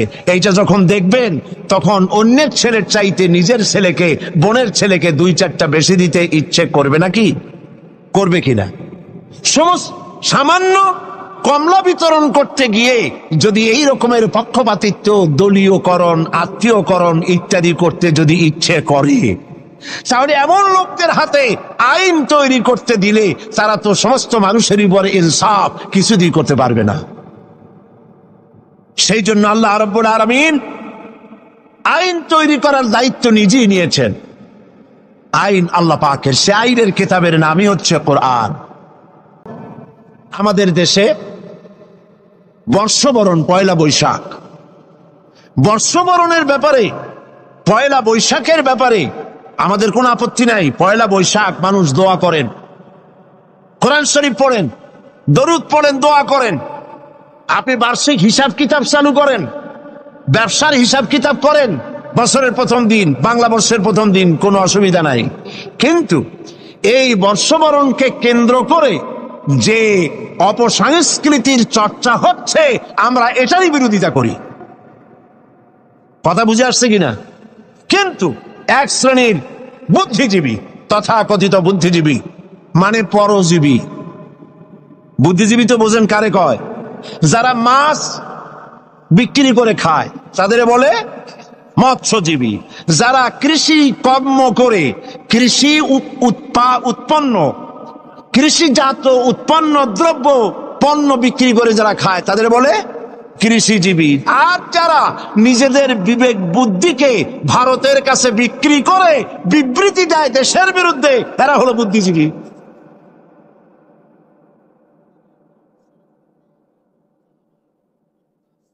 এরা কি করলো দেখেন, বর্ষবরণে আমরা আপত্তি করি না। আপনি বছরের প্রথম দিন আল্লাহ আল্লাহ করবেন, অসুবিধা কি? আপনি মুনাজাত করেন, আয় আল্লাহ, বিগত বছরে যত গুনাহ করছি, এই যে পয়লা বৈশাখ আসতেছে না, আপনি বলেন আল্লাহ এই গত বছর যত গুনাহ করেছি মাফ করে দাও, আগামী বছরটা, নতুন বছরটা আমার জন্য ভালো করো। এই ধরনের দোয়া করলে ভালো হইতো না? আচ্ছা, তা না করা হলো, মঙ্গল প্রদীপ জ্বালানো হলো, রাখি বন্ধন বাঁধা হলো, উলুধ্বনি দেওয়া হলো, কপালে তিলক পরা হলো, মেয়েদের গালে যুবক ছেলেরা উল্কি আঁকায় দিল। এটা কি আমার সংস্কৃতি? বলেন, এটা আমার সংস্কৃতি? প্রিয় ভাই সব, বিশ্ব ভালোবাসা দিবস উদযাপন ওরা শুরু করেছে। বিশ্ব ভালোবাসা দিবস পালনের মুসলমানের কোনো দরকার নাই। আচ্ছা, কেন নাই? আপনারা তো আন্দাজি কইলেন, ঠিক নাই। কেন নাই? এই জন্য ইসলামের জন্মই হয়েছে ভালোবাসা দিয়া। সুবহানাল্লাহ। আল্লাহ পাকের নবী বলেছেন, আদ-দীন ওয়ান নাসিহা, দিন হলো ভালোবাসা, কল্যাণ কামনা করা। মাকে কতটুকুন ভালোবাসতে হবে, পিতাকে কতটুকুন ভালোবাসতে হবে, স্ত্রীকে কিভাবে ভালোবাসতে হবে, সন্তানকে কেমনে ভালোবাসতে হবে, এই ভালোবাসা শিখিয়েছে ইসলাম। ইসলামের প্রতিটি দিন ভালোবাসা। যাদের জীবনে কোনো ভালোবাসা নাই, বছরে তাদের জন্যই একবার ভালোবাসা প্রয়োজন হয়, একদিনের জন্য হলেও। যারা সারা বছরে পান্তা ভাত খায় না, অন্তত একদিনের জন্য হলেও রমনা বটমূলে গিয়ে এক থাল পান্তা খাওয়া তাদের জন্যই জরুরি। বন্ধুগণ, এর নাম সংস্কৃতি নয়, এর নাম অপসংস্কৃতি। এর নাম কি? অপসংস্কৃতি। প্রিয় ভাইয়েরা, এভাবে করে ভালোবাসা দিবস, বসন্ত দিবস, পৌষ মেলা, আবার কবে না জানি শুনতে হয় উৎসব। এই সব উৎসব ভালোবাসা উদযাপন সাথে ইসলামের কোন সম্পর্ক নাই, পরিষ্কার কথা। এরপরে আমার একটি বক্তব্য নিয়ে তারা পত্রপত্রিকায় অনেক লিখেছেন, আমি আজকে সেই কথা পরিষ্কার করতে চাই। এটিও একটি অপসংস্কৃতি। আমি বলেছি, অমুসলিমদের জন্য তাদের উপাসনালয় একটার জায়গায় 50টা মূর্তি বানালেও ইসলামের কোনো বক্তব্য নাই। তারা তাদের পূজা করবে, আপত্তি নাই। কিন্তু এই দেশে তো আমরা মুসলমান বাস করি। আমরা কারা? এদেশের বৃহত্তর জনগোষ্ঠী মুসলমান। আমাদের ট্যাক্স, আমাদের রেভিনিউ নিয়ে, আমাদের কর নিয়ে মুসলিম সরকার রাস্তায় রাস্তায় পথে ঘাটে মূর্তি নির্মাণ করবে, এটা তো হতে পারে না। শুনুন, আবার শুনুন, ভাস্কর্যের নামে যা খুশি বানান, মূর্তি বানাবেন না। কোরআন হারাম করেছে, রাসূলুল্লাহ হারাম করেছেন। আপনি যদি মুসলমান হন, আমার কথার সাথে একমত হতে হবে। দুনিয়ার সমস্ত আলেম একমত, মুসলমানেরা মূর্তি বানাইতে পারবে না, হারাম, হারাম। ভাস্কর্যের নামে যা খুশি বানান, মূর্তি বানাবেন না। নবীকে জিজ্ঞেস করা হয়েছে, লিমা বুইস্তা, কেন পৃথিবীতে আপনাকে পাঠানো হয়েছে? এর জবাবে হুজুর বলেছেন, বুইস্তু লিকাসরিল আসনাম, প্রেরিত হয়েছি পৃথিবীতে মূর্তি ধ্বংস করার জন্য। এ কথা কার? আল্লাহ পাকের। সুতরাং আপনারা পত্র পত্রিকায় যারা লেখেন, ফিচার লেখেন, কলাম লেখেন, নিজেদের রক্ত সম্পর্কে চিন্তা করেন। নিশ্চয়ই একজন মুসলমান পিতা আপনাকে জন্ম দিয়েছেন, নিশ্চয়ই আপনি একজন মুসলমান মায়ের গর্ভে ছিলেন। আপনি ইসলামকে শ্রদ্ধা করতে শিখুন, কোরআন এবং হাদিসের মতকে সম্মান করতে শিখুন। এটাই হলো মূল কথা। সংস্কৃতির নামে অপসংস্কৃতিকে ঘৃণা করে বন্ধ করতে চায়। ইসলামী সংস্কৃতি উদ্দেশ্য তানসেন বানানো নয়। ইসলামী সংস্কৃতির উদ্দেশ্য চার্লি চ্যাপলিন বানানো নয়। ইসলামী সংস্কৃতির উদ্দেশ্য মাইকেল জ্যাকসন বানানো নয়। ইসলামী সংস্কৃতির উদ্দেশ্য হচ্ছে আবু বকর, ওমর, ওসমান, আলী, হুসাইন ইবনে আলী, ফাতেমা, রাবেয়া বসরি, এই সব মানুষ তৈরি করাই হচ্ছে ইসলামী সংস্কৃতির মূল লক্ষ্য। কিন্তু এই পথ চূড়ান্ত বাধা হচ্ছে ধর্মনিরপেক্ষ মতবাদ। মতবাদগুলোর মধ্যে ধর্মনিরপেক্ষ মতবাদ হচ্ছে ইসলামের বিরুদ্ধে পরিচালিত এক নিকৃষ্ট মতবাদ। ধর্মনিরপেক্ষ মতবাদ এর ইংরেজি হচ্ছে সেকুলারিজম, আর সেকুলারিজমের অর্থই হলো ধর্মহীনতা। আমি পার্লামেন্টে ধর্মনিরপেক্ষতার উপরে বক্তব্য রেখেছিলাম, যারা আপনারা শুনেছেন। ডিকশনারিতে এর অর্থ কি? এবং এর ক্ষতিকর দিকগুলি কি, কোরআন হাদিস ধর্মনিরপেক্ষ মতবাদ সম্পর্কে কি বলে, আমি সেগুলিকে পরিষ্কার করে তুলে ধরেছি পার্লামেন্টে। ধর্মনিরপেক্ষ মতবাদ এটি বিগত 250 বছর আগে একটি প্রতিষ্ঠিত আদর্শ হিসাবে দুনিয়ায় পরিচিতি লাভ করেছে। মুসলিম দেশগুলির মধ্যে সর্বপ্রথম কামাল পাশা তুরস্কে এটাকে আমদানি করে এবং এই মতবাদ দিয়ে আরবি ভাষা সে তার দেশে হারাম করে দিয়েছিল। কামাল পাশা আরবি ভাষা নিষিদ্ধ করেছে, হেজাব নিষিদ্ধ করেছে, মসজিদের আজান নিষিদ্ধ করে দিয়েছিল। এই ধর্মনিরপেক্ষ মতবাদ 1972 সনে আমাদের দেশের সংবিধানে তদানীন্তন সরকার 1972 সনে সর্বপ্রথম ধর্মনিরপেক্ষ মতবাদকে সংযোজন করেছিলেন। আমার দেশের বৃহত্তর জনগোষ্ঠী মুসলমান, এই এত মুসলমানের দেশে যে সংবিধানটা তৈরি হলো তার শিরোনামে বিসমিল্লাহ ছিল না। তারা একটা দলিলও পেশ করে, এই যে মৌলবীরা খালি ধর্মনিরপেক্ষ মতবাদের বিরুদ্ধে কথা কয়, তারা কি জানে না যে বুখারী শরীফে আছে লাকুম দিন দিন। এরা মনে করে, তখন অনুসারীরা মনে করে মাশাআল্লাহ এইটা আমাদের নেতা নেত্রীরা ভালোই তো কোরআন জানে, কিন্তু হাইকোর্ট দেখাইছে তা ঠিক পায় নাই। লাকুম দিনুকুম ওয়ালিয়া দিন, এইটা কি, এইটা কার কথা? এটা কি বুখারীর কথা? আল্লাহর কথা। এই কথা কোন সূরার মধ্যে আছে? সূরা কাফিরুন। এর প্রেক্ষাপট কি? এই সূরার প্রেক্ষাপট হচ্ছে কাফেরেরা বলছিল মুহাম্মদ সাল্লাল্লাহু আলাইহি ওয়াসাল্লাম আসো আর ঝগড়াঝাটি মারামারি এইসবের মধ্যে না যাইয়া ধর্মের ব্যাপারে আমরা একটা সমঝোতায় আসি। কি সমঝোতা? কিছুদিন আমরা তোমাদের মসজিদে গিয়া তোমার আল্লাহরে কয়েকটা সেজদা দেব, আর তোমরা কয়েকদিন আমাদের মূর্তিগুলার সামনে একটু প্রণাম জানাবা। ধর্মকে আমরা এইভাবে 50-50 করে দিই। আল্লাহ রাব্বুল আলামিন কাফেরদের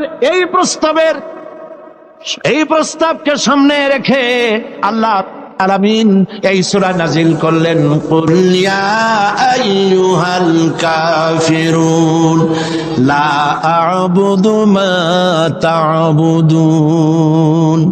হে কাফেরেরা বলুন, হে কাফেরেরা তোমরা যার ইবাদত করো আমরা তার ইবাদত করি না, আবার আমরা যার ইবাদত করি তোমরা তার ইবাদত করো না।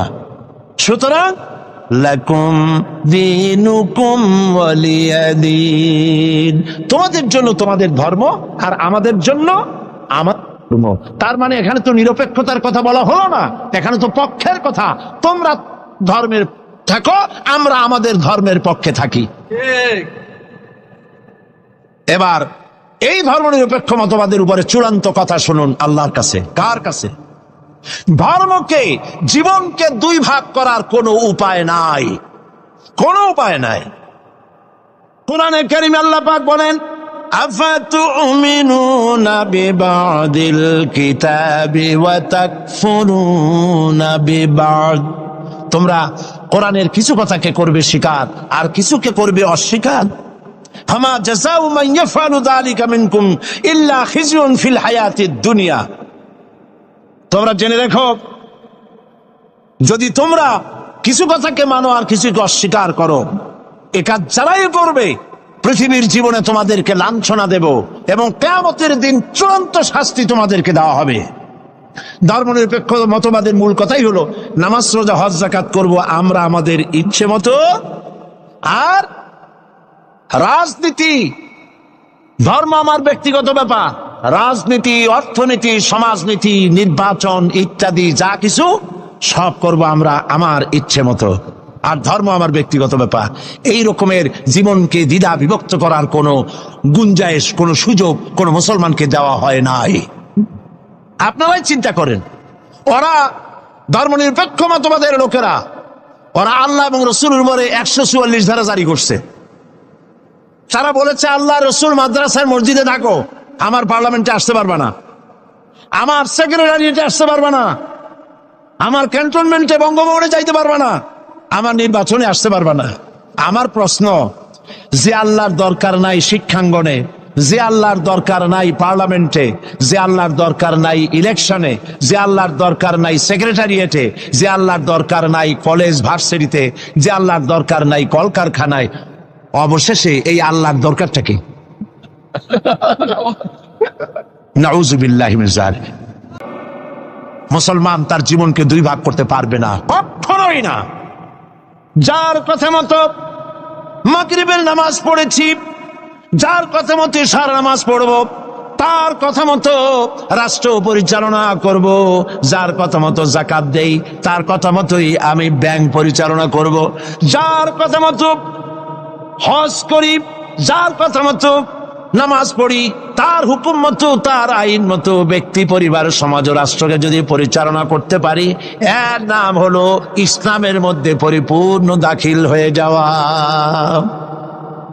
ইয়া আইয়ুহাল্লাযীনা আমানু দুখুলু ফিস-সিলমি কাফা ওয়ালা তাত্তাবিউ খুতুওয়াতিশ শাইতান ইন্নাহু লাকুম আদুউম মুবিন। হে বিশ্বাসীরা, তোমরা যারা ঈমান এনেছো শোনো, ইসলামের মধ্যে পরিপূর্ণরূপে প্রবেশ করো। আমরা পরিপূর্ণ প্রবেশ করতে পারছি? আমি অনেক সময় দৃষ্টান্তটা এভাবে দেই, একটা কোট, একটা শেরওয়ানি, একটা হাতের মধ্যে হাত ঢুকাইয়া বাকিটা পিঠের উপরে যদি ভালায় রাখে কেউ, কোটটা গায়ে দিছে, এ কথা কেউ বলবে? বলেন বলবে? মসজিদের বাইরে দাঁড়াইয়া জানলা দিয়া কল্লাটা ঢুকাই দিল, বডিটা বাইরে, কেউ কি বলবে যে মসজিদের মধ্যে ঢুকছে? একটা পায়জামা বা প্যান্ট বা ট্রাউজার, এর একটার মধ্যে ঠ্যাং একটা ঢুকাইয়া বাকিটা রাস্তায় টানতে টানতে আনতেছেন, কেউ কি বলবে যে প্যান্ট পরছে? বলবে না। অনুরূপ ভাবে নামাজ পড়েন, রোজা রাখেন, কিন্তু ব্যাংকের সাথে সুদি লেনদেন করেন। নামাজ পড়েন, রোজা রাখেন, কিন্তু ব্যবসায় ওজনে কম দেন, খাদ্যে ভেজাল দেন। নামাজ পড়েন, রোজা করেন, গভর্নমেন্টকে ইনকাম ট্যাক্স ফাঁকি দেন। নামাজ পড়েন, রোজা রাখেন, হজ করেন, যাকাত দেন, বউকে পর্দায় রাখেন না। নামাজ রোজা করেন, আবার আর একদিকে মদ, জুয়া ইত্যাদি সাথে নিত্য সঙ্গী। এই যদি হয় অবস্থা, ইসলামের মধ্যে পরিপূর্ণ দাখিল হওয়া হয় নাই বলেই আল্লাহ পাক বলেছেন, কালেমা যখন পড়েছ পরিপূর্ণরূপে ইসলামের মধ্যে দাখিল হয়ে যাও। আমার দিল সাক্ষী দেয়, আমি তাকে বলবো আমার কথা, আপনি না শোনেন। আমার দিল সাক্ষী দেয় তিনি আল্লাহর ওলি, বুজুর্গ বান্দা আল্লাহ পাক, সর্বজন শ্রদ্ধেয় ব্যক্তিত্ব। আল্লাহ তাকে হায়াতে তাইয়্যিবা, সেহাতে কুল্লিয়া দান করুন। আল্লাহ তার দৃষ্টি শক্তি তুমি নিয়েছো, মৃত্যুর সময় দৃষ্টি খুলে দিয়ে রাসূলুল্লাহকে দেখতে দেখতে মরার তৌফিক দিও, আর মরার সাথে সাথে কবরের সাথে জান্নাতের সুড়ঙ্গ পয়দা করে দিও। তিনি আমার সাথে টেলিফোনে কথা বলে বলেছেন, চট্টগ্রামে কিয়ামত চলতেছে, আল্লাহর বান্দাদের কাছে যেতে পারতেছি না, আল্লাহর বান্দারা কাছে এসে পয়সাও দিতে পারছে না, এত বড় মাহফিল চালাবো কিভাবে? তাহলে আফসোসে আমার প্রাণ কেঁদেছে। চট্টগ্রামবাসীরা, শুরুতে যে কথা বলেছি, একদম শুরুতে সেই কথাটা আরেকবার স্মরণ করাই। আল্লাহর কসম, তাফসীরুল কোরআন মাহফিল জামাত শিবিরের একক সম্পদ নয়, মুসলমানদের সম্পদ, গোটা মুসলিম উম্মতের সম্পদ। এই বরকতপূর্ণ মুবারক মাহফিল আমার মনে পড়ে জামিউল আজহার, কায়রো, মিশর, সেখানকার একজন ওস্তাদ, বিশ্ববিখ্যাত জামে আজহারের ওস্তাদ, প্যারেড ময়দানে বক্তৃতা করে বলেছিলেন, প্রায় 60 ঊর্ধ্ব বয়স তার, বিলো 70।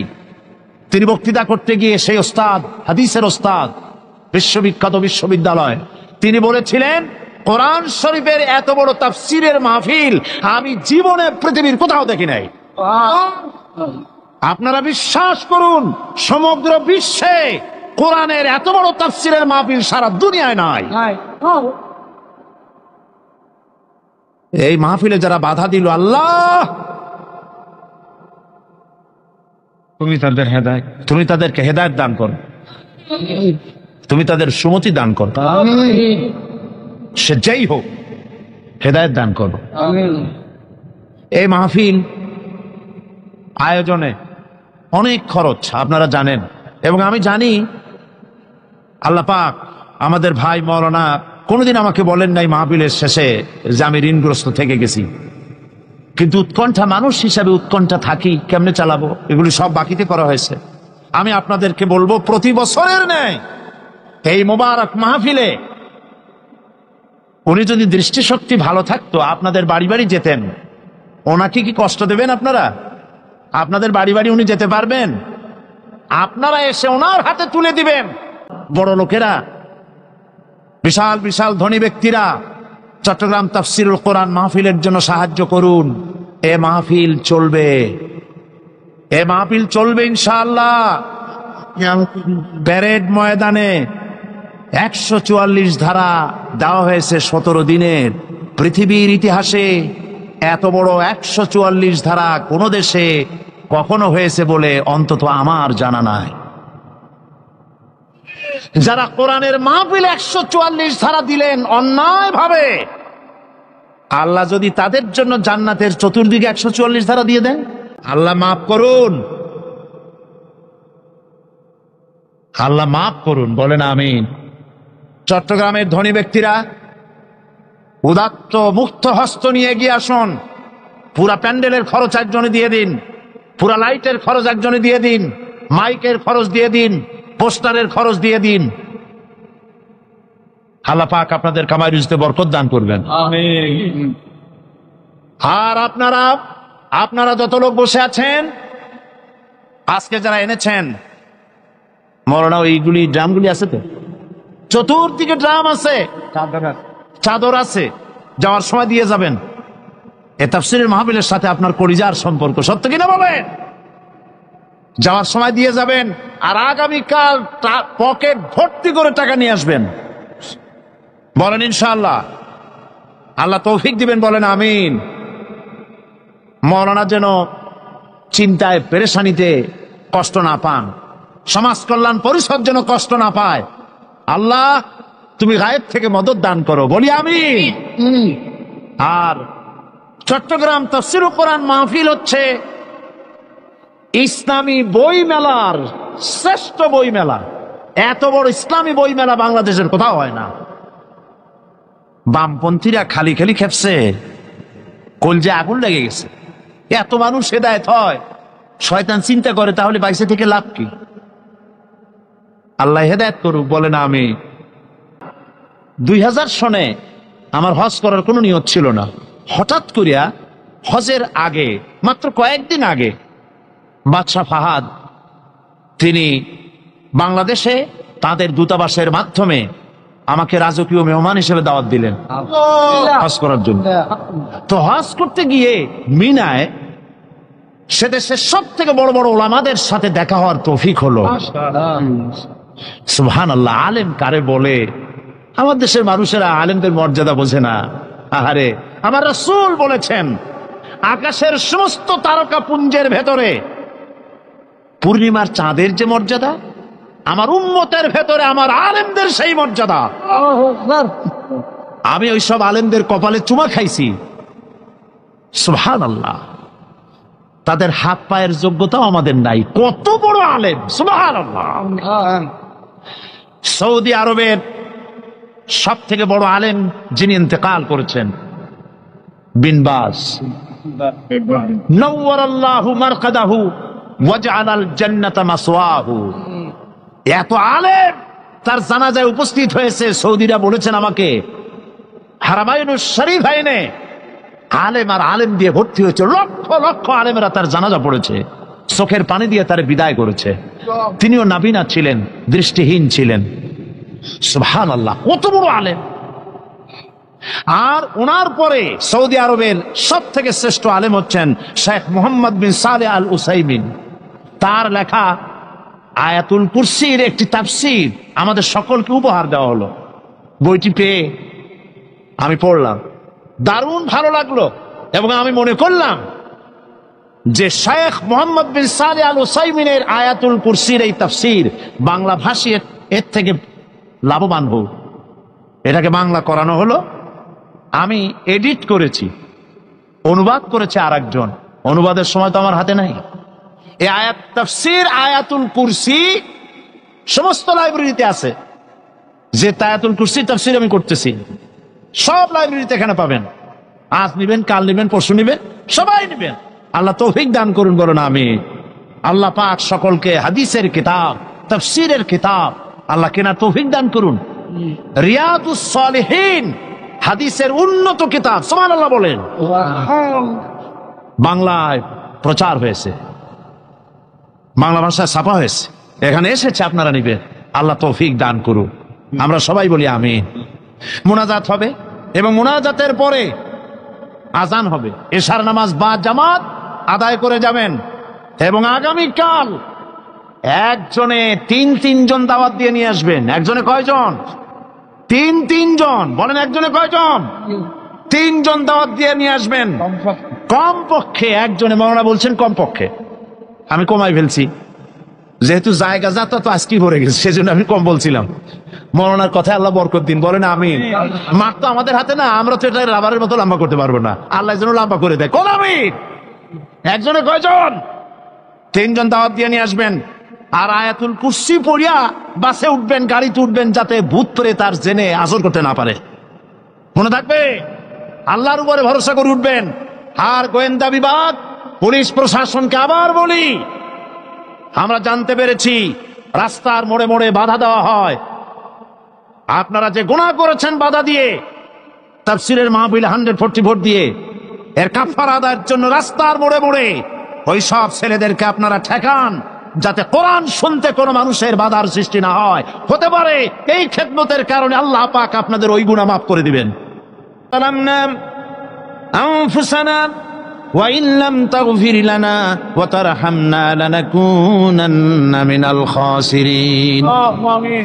রব্বানা লা তুযিগ কুলুবানা বা'দা ইয হাদাইতানা ওয়া হাব লানা মিন লাদুনকা রাহমাতান ইন্নাকা আনতাল ওয়াহ্হাব। আয় আল্লাহ তাআলা, লাখো জনতা নিয়ে, মা বোনদের নিয়ে তোমার দরবারে চট্টগ্রাম তাফসীরুল কোরআন মাহফিল আজকের এই প্রথম দিনে গুনাহগার কাঙ্গালের মতো তোমার দরবারে হাত তুলেছি। মেহেরবানি করে আমাদের আলোচনা দুরূদ ও সালামের সওয়াব জনাবে মুহাম্মদুর রাসূলুল্লাহ সাল্লাল্লাহু আলাইহি ওয়াসাল্লামের রূহ মুবারকে পৌঁছায় দাও।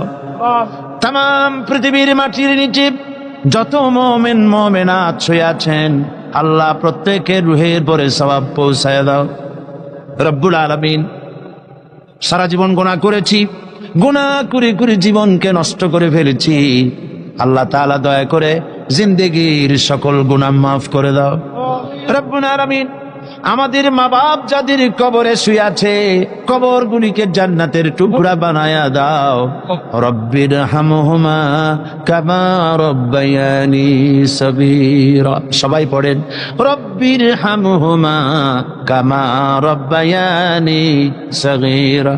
হে আল্লাহ তাআলা, এই মুহূর্তে মনে পড়লো এই তাফসীরের মাহফিল প্রতি বছর যিনি উদ্বোধন করতেন, বাইতুস শরফের হযরত পীর সাহেব কেবলা, হযরত মাওলানা শাহ আব্দুল জব্বার সাহেব আমাদের থেকে বিদায় হয়ে গেছে। ওই সুন্দর চাঁদ মুখ আর তো আমরা দেখতে পাবো না। আল্লাহ তার কবরটাকে জান্নাতের টুকরা বানায়া দাও রব্বুল আলামিন।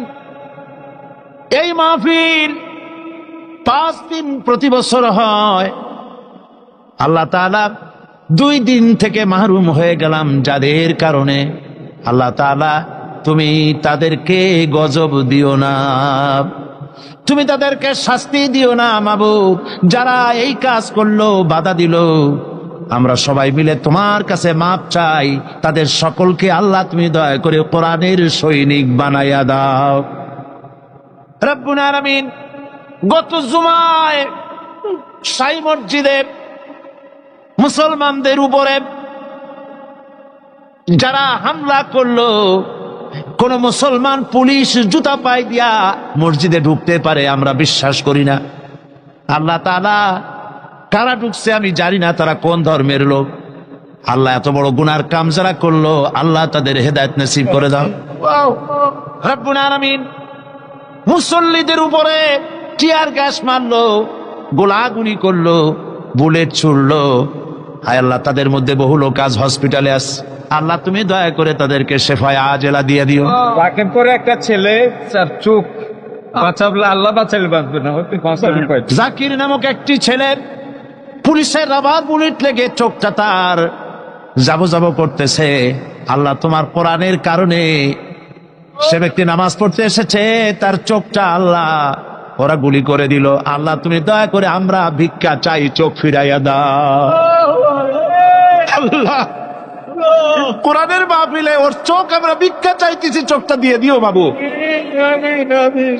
রব্বুল আলামিন কোরআনের সপক্ষে কথা বলতে গিয়ে 40 জন লোককে পুলিশ প্রশাসন জেলের মধ্যে ঢুকাই দিছে। আল্লাহ পুলিশের সুমতি দাও, তোমার ওই 40 জন বান্দা যেন কালকে জেল থেকে বেরিয়ে এসে তাফসীর মাহফিলে শরীক হয়ে যেতে পারে। রব্বুল আলামিন সরকারকে সুমতি দাও, কোরআন নিয়ে, হাদিস নিয়ে, ইসলাম নিয়ে, আলেম নিয়ে যেন ষড়যন্ত্র না করে। হায় আল্লাহ তাআলা তুমি দয়া করে সকলকে হেদায়েত নসিব করে দাও। এই মাহফিলে বহু টাকা প্রয়োজন মাবুদ, কোথা থেকে আসবে জানি না। আল্লাহ পাক তোমার বান্দাদের দিলকে নরম করে খরচ উঠাইয়া দিও। মা বোনেরা প্রতি বছর কষ্ট করে করে আসেন আর মাহফিলের পাশে পর্দার আড়ালে বসে শোনেন। আজকে তারা দেওয়ালের মধ্যে একটা ভিন্ন জায়গায় বসেছেন, তাদের ভালো করে বসতে দেওয়া গেছে কিনা আমি জানি না। মাবুদ গো দয়া করে মা বোনদেরকে, তারা যে আসেন আল্লাহ তাদের উপরে রহমত নাজিল করো। আল্লাহ তুমি তাদের এমন জীবন যাপনের তৌফিক দাও যাতে করে কিয়ামতে হযরত আয়েশা খাদিজার সঙ্গে হাসর নসিব হয়ে যায়। রব্বুল আলামিন আগামীকাল এবং পরশু যে মাহফিল হবে, এই মাহফিলগুলি তোমার কুদরতি নিজাম দিয়ে পরিচালিত করো। আর একটা দরখাস্ত করি, কোরআনের মাহফিলে বাধা দিয়ে সফল হতে না পেরে তারা পাগলের ন্যায় হয়ে আবল তাবল বকতেছে, পথে ঘাটে বাধা দিতেছে। আল্লাহ রব্বুল আলামিন তোমার বান্দা বান্দিরা যারা মাহফিলে আসে তাদের জান মাল এর হেফাজতের দায়িত্ব আল্লাহ তুমি নিজ হাতে নিয়ে নিও। পথে ঘাটে আসা যাওয়ায় কোনো বান্দা বান্দি যেন আহত না হয়, নির্যাতিত না হয়। আল্লাহ যারা বাধা দিতে চেষ্টা করে ওদের কলজার মধ্যে জাহান্নামের ভয় ঢুকাইয়া দাও, ওদের কলজার ভিতরে মৃত্যুর ভয় ঢুকাইয়া দাও। আল্লাহ তুমি দয়া করে ওদেরকে হেদায়েত নসিব করে দাও। রব্বুল আলামিন তুমি দয়া করে এই মাহফিল কিয়ামত পর্যন্ত কবুল করে নাও। আরেকটা দোয়া করি, রব্বুল আলামিন আমি তোমার গোলাম, তোমার গোলামের মধ্যে, গোলামদের মধ্যে ছোট্ট গোলাম। আল্লাহ পাক আজ হোক কাল হোক আমাকে তুমি তোমার দরবারে নিয়ে নিবে, আমাকে বিদায় তো হতেই হবে। আল্লাহ পাক এই মাহফিল যেন শেষ না হয়, এই মাহফিল রব্বুল আলামিন কিয়ামত পর্যন্ত যেন চলে। এই মাহফিল এই এলাকাবাসীর জন্য রহমত বরকতের জরিয়া বানায় দিও। লাখো মুসলমান নরনারী দীর্ঘক্ষণ ধরে আমরা তোমার দ্বীনের কথা, কোরআনের কথা শুনেছি। আল্লাহ তাআলা মেহেরবানি করে সওয়াবটুকুন জনাবে মুহাম্মদুর রাসূলুল্লাহ সাল্লাল্লাহু আলাইহি ওয়াসাল্লামের রূহ মুবারকে পৌঁছায় দাও। আমাদের মধ্য থেকে যাদের মা বাপ দুনিয়া থেকে বিদায় হয়ে গেছে, আল্লাহ দয়া করে কবরগুলিকে জান্নাতের টুকরায় পরিণত করে দাও। আমাদের বন্ধু বান্ধব আত্মীয় স্বজন যার যা মারা গেছে প্রত্যেকের রুহের পরে সওয়াব পৌঁছায় দাও। রব্বুল আলামিন সারা জীবন যত গুনাহ করেছি আমাদের জিন্দেগীর সকল গুনাহ খাতা মাফ করে দাও। রব্বুল আলামিন আমাদের প্রিয় জন্মভূমি বাংলাদেশ, এই জমিন আমাদের জন্য তোমার দেওয়া বিশেষ নেয়ামত। আয় আল্লাহ এই দেশের হেফাজত, এদেশের স্বাধীনতার সার্বভৌমত্ব কিয়ামত পর্যন্ত তুমি অক্ষুণ্ণ রাখো। সন্ত্রাস মুক্ত, দুর্নীতি মুক্ত একটি দেশ আমাদেরকে উপহার দাও। এমন পরিবেশ তুমি তৈরি করে দাও যাতে করে তোমার কোরআন সুন্নাহ এদেশে পরিচালিত হতে পারে।